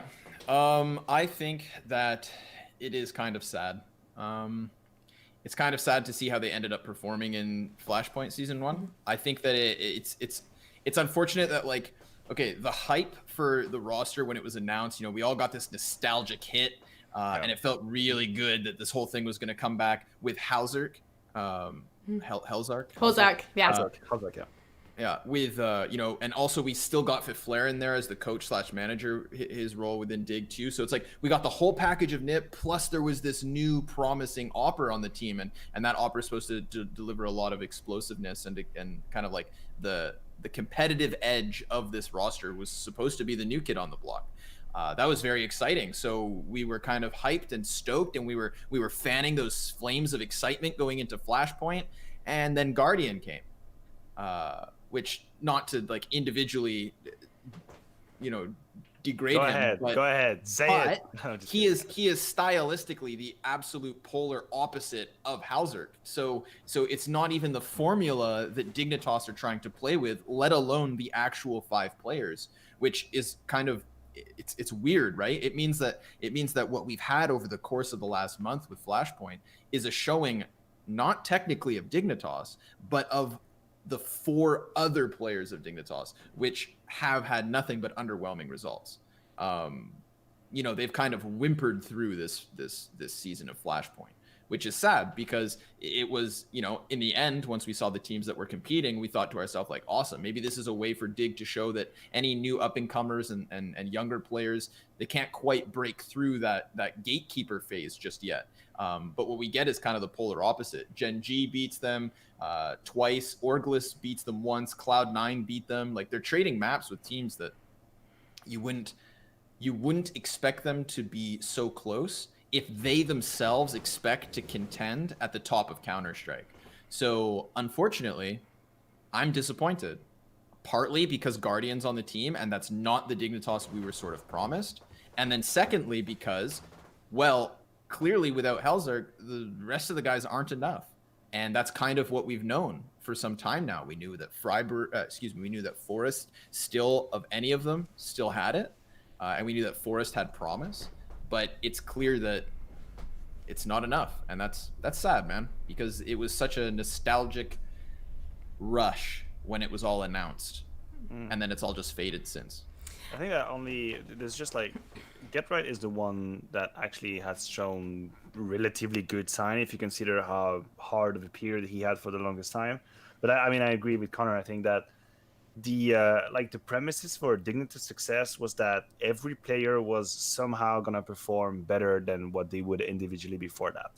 You can call it whatever you want. You can call it synergy, chemistry, getting back together, good atmosphere, whatever Swedish word you want to put in there to explain that they would be better. And when it comes to Existence and Freiburg, I haven't really seen it. Forrest being his old self. But then, and I'm still hyped about Halzark. Like, when this lineup came out, I said that, you know, I've been playing with Halzark for a long time. I knew he was deserving of a good team. I even think that Dignitas could be like a stepping stone for him. I think he could play higher than that, but we haven't really seen him yet. Like, anytime we've seen him, he was miles and miles ahead of everyone. He was just winning games for Dignitas on his own. I think that he might outlive Dignitas. He might go on to be in a better team. And if that's the only positive output of that team, then I'm okay with that. Then stepping stone for Halzark. If you were Halzark, would you want to become a free agent then and pursue another team? Because with the situation the way it is, if he's not in America and the team are, then there's going to be a clash of time zones even if they are ending up playing from home. which Well, I believe they are right now. I think they flew back. I think I saw Yeah, Chris okay. something about flying back. But then even then, I think if you're Hazak, even if you feel any frustration about the results, I would still be patient if I were him. I would take the time. Well, first of all, you're in a team. You want to give it a real shot. They haven't been together for a long time, so let's not dig the grave up for them so soon. Let's give them some time. And even then, like if you're Hazak, then you want to take that time under the spotlight because you're in Dignitas, because you're playing with such legends. You're gonna be under the spotlight for a little bit. Just use that to be the best advertisement for yourself that you can ever be. Like be the best player you can in the amount of times that you get the spotlight on you, and then you might go somewhere else. I think that would be a mistake for him to say, now, well, you know what, guys, it's not working. I'm out. I'm going back to playing Face It, which is what we were doing like 2 years ago. That would not be a great move. Like he hasn't done enough yet for people to be 100% sure that he's going to be one of the next big thing. I am fairly certain that he is one for the future, and if I had any money to put, I would put on Hazak. But give time for people to realize that. The more seriously they will take you, the more safe or more secure you will be for your future, and he's not there quite yet, I think. Well, thank you very much. I want to ask one more from the Twitch chat before we take a problem that was submitted to me in advance, or a dilemma. And this one's from Magnus, because Magnus has been a star of the chat and has been with us the whole time, and I've really appreciated his contributions to the chat tonight. He's asked a few questions, but I'm going to put this one to you, Maniac, which is Happy done competitively, or do you think he could make a surprise comeback in IGL for a big team again? Because last time we saw him was Vitality, I believe. Yeah, that's correct. Listen, Happy is a tricky topic because it is my understanding that Vitality were a little bit... They were not so easy to let him go when he was put on the bench. So I feel like he might have had other opportunities that he wanted to pursue, and that wasn't really done at the time. So he kind of fell off a little bit. And Counter-Strike is a very competitive world. So if you don't really play, if you don't stay active, the train is not going to wait for you. It's going to go. And I'm not sure that Happy had the motivation to individually play so much that he would keep up. Then obviously LDLC was a gigantic disaster for him. So I'm always scared, like when you're an in-game leader and you kind of fall off your throne, and then you get the chance to play again and it doesn't work at all. I always feel like that's it. Like it's a little bit the Existence Gamer Legion scenario. I had the feeling that if Gamer Legion wasn't working for Existence, he would be done at the top level. I'm scared that Happy is in the same situation, that LDLC not working out, him leaving that project, and in the fashion that it happened, I feel like he might be done. Now, Vincent, Happy will always have a good mind for the game. But also, people have to remember that when he was shining in the game was the good old meta of the 4-1, basically in the offense, when like 4 in one side and he was alone in one hand. The game has evolved greatly since then. Like we don't play that Counter-Strike anymore. I don't think he individually could have the same kind of impact. So I'm not saying Happy is done, but I would I would be very surprised, if he ever makes it back to the top. Like I don't see it happening. Well, thank you very much for answering the audience's questions, boys. We've got less than 10 minutes left. So, Dualism saying, I can't handle it if Existence Smiths and Happy all retiring close to this together. Oh, sorry. I can't handle Existence Smiths and Happy all retiring this close together if he does retire. Now, we're going to now answer a dilemma from a young Counter-Strike fan from Brazil. It's called Wait. So this is someone who came to my Discord and said they had a problem. And I said, do you mind if I use this for the show? So hopefully we have to clip it for him, because I don't think it's in chat right now. But what we'll do is we'll clip it and we'll send it his way. And Young Wait says, I love Anna. She is from my school. What do I do? I try, or gaming is forever. Now, of course, Wait is very young and is admirable that he's speaking any English, let alone coming to English language broadcast. So that's super cool. So do we have any advice for Wait? He's obviously got a crush on a school friend and doesn't know how to make the next move. Scrawny, you're happily loved up. What's your advice? And Twitch chat, of course, we want your advice too, by the way. So Scrawny, over to you. That's a tough question. I'm not gonna lie, Frankie. It's a lot of context that you normally need to give like specific advice. So I'll shoot some off the cuff, always good, heartfelt positivity, and that is whatever feels right, just go for it. Don't be afraid of failure. Never be afraid of failure. I think that if people were afraid of failure, then the three of us wouldn't be having this conversation right now, because I know that, at least for myself, some of the best things that have ever happened to me come from me being uncomfortable and pushing myself to do something that the other voices in my head told me to, hesitate with, or to think about more. So it's sometimes you just have to think less and act more. And this could be one of those situations. Maybe it isn't. Maybe it won't work. And if that's the case, then that's all right, because you've also got, as you said, gaming is forever. That's the second part of my advice, which is, first, yes, go for it. What do you truly have to lose? Secondly, if gaming is important to you now, then gaming will probably be important to you for a long time. So in the process of pursuing advice number 1, don't lose sight of advice number 2, which is be yourself. If you are yourself and you love games, you're never gonna, be without something, but maybe you'll find somebody to enjoy those things with you. That's all I've got. That's amazing. Maniac. Very true. No, I mean, Connor said it really well. What can I say to that person? Well, first of all, try to be nice with that person. Like, sometimes I know when I was a little kid, you try and, you flame a little bit, you banter a little bit, trying to get the attention. Just try and be nice. Sometimes that works. Just being nice also works. Not everyone wants someone that, triggers them and banters them. Sometimes just trying to be nice. And then more to the point that Connor was doing, I think that, and this might be for your later stage of ages and when you're a little bit older, but like, if you are happy with yourself, you will find that you will be very happy with other people. So like, be happy with yourself, be happy with your life, with what you're doing, and your happiness should never ever come only from another person. So if you're happy with what you're doing, if you're happy with the life you're having, I think that naturally people will feel that, and they will be drawn to you, they will be attracted to you, because you look like you're happy and you're having a good time in life.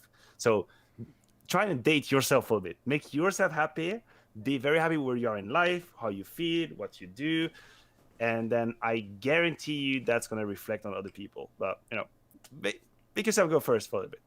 I'm gonna start dating myself. I love that advice. I was just looking at Maniac's eyes, and I was like, he's talking to me. I need that. I'm gonna take that advice on, and I'm 31 years old.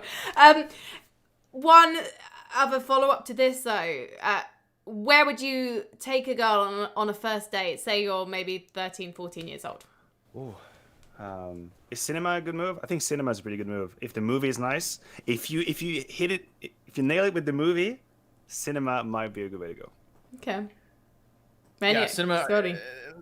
Let's see, the movie theater also gives you a chance to kind of enjoy the moment without having to talk. I think a lot of stress when you're in young love comes from like, am I gonna say the right thing? Am I gonna say something dumb? Well, watching a movie with somebody gives you the chance to just sit next to them. You're in somebody's presence, but the pressure's not on you. You're both enjoying something before your eyes, and the next thing you know, the movie's done. You've got something to talk about. You've got. Maybe you're holding hands. Yeah. Maybe you're holding hands, man. Maybe you made the. Yeah. It's movie theater is always a safe one, or go for a walk. I find just going for a walk is a really good way to just kind of off the cuff talk with somebody. Next thing you know, you'll be talking about what's going on around you, what you see. I realize now is actually probably not the best time to be going for strolls all the time. But let's forget about that for a second, and go spend some time outdoors when you can. Practical advice then, if you do go to the cinema, how do you know if you're going to hold her hand, if you should hold her hand? Now, from my recollection, I'm trying to rewind myself back over a decade. If I was okay with a boy holding my hand, I'd probably have it on the armrest. If my hands are over there, then I probably don't want anyone to hold my hand or put my shoulder, like their arm around my shoulder. But if my hand is on the armrest next to the boy's armrest, I'm okay with hand holding. So that's a clue, because you need those signals as well, right? Yeah, but you're talking about signals, and I'm just realizing that, yes, if you have that incredible skills to read human beings, exactly, then that's going to make your life way easier. Like, I feel like it took me a long, long time to like correctly interpret signals and cues, and I might have missed opportunities, and I might have thought I had when I really didn't. So it took me a long time, but you might be one of the lucky ones where you actually very like quickly and intuitively get people. So usually if you do, then just pay attention to the signs. Usually like body language don't really lie. If someone's into you, to be closer to you, and don't force it if you don't feel it.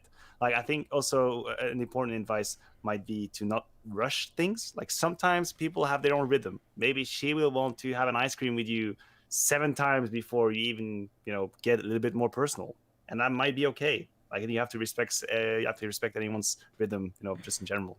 The ice cream rule and the rhythm. I love that.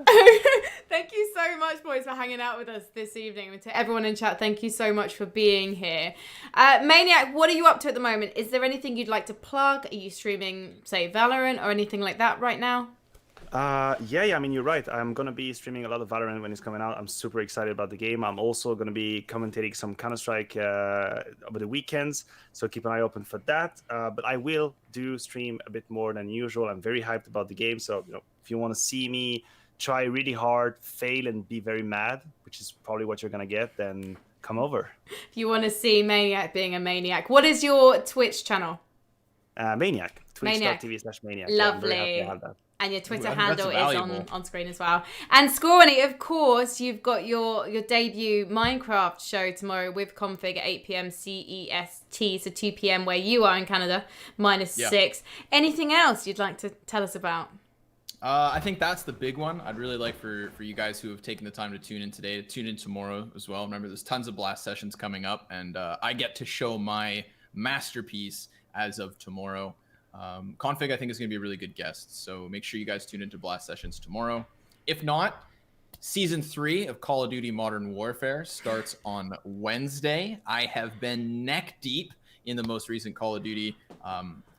I'm not a big time streamer, but I have been throwing it up more often than not. So twitch.tv/ScrawnyCG, twitter.com/ScrawnyCG. It's the same everywhere. It's me everywhere. And I'd love to have more people come and watch. So I want to hang out too. You playing Warzone?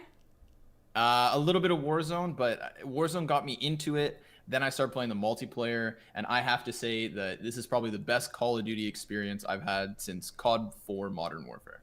Ooh, those are strong words indeed. I'm just going to chuck up the schedule for everyone so you can see. So, of course, tomorrow's show is called Countercrafting. James Banks is doing a weekly workout on Wednesday mornings if you're in Europe. I mean, like very, very late night, early hours of the morning if you're overseas, like Scrawny is. Launders Hot Seat, that's on Thursday. So if you want to get deep down and personal with some of the great Counter-Strike players on the scene. And then Pimp and Launders and a special guest going to Classic Blast matches. And Saturdays, making the cast, Launders and Scrawny reviewing their favourite casting moments. So especially if you're aspiring caster, that's definitely the show for you. And Sundays, we should see the debut of Mystery Wingmen, which is James Banks hosting a 2v2 on a map of his choice with 4 mystery VIP players. So Banks has basically got to guess who he's got on the server, which I'd love to see because Banks has been around for such a long time and knows these players so well. He's been playing Counter-Strike since he was 16, I think, 13 or so. He's been competing, I think, professionally since he was 13. So he's now like 20, 27, 28. So he's known everyone. So it'll be really interesting to see his brain working over to time to try and work out who is in that server. Thank you everyone for watching. We're gonna leave it there for tonight. Guys, merci beaucoup. You're both amazing. And it's been so lovely to catch up with you both. Stay safe. Keep washing your hands as if you wouldn't. I know you wear velvet gloves everywhere, Maniac. And yeah, guys, we will see you very soon. Thank you ever so much. Good night. Bonsoir. Bienvenue. No, that's welcome. A bientôt. Good night.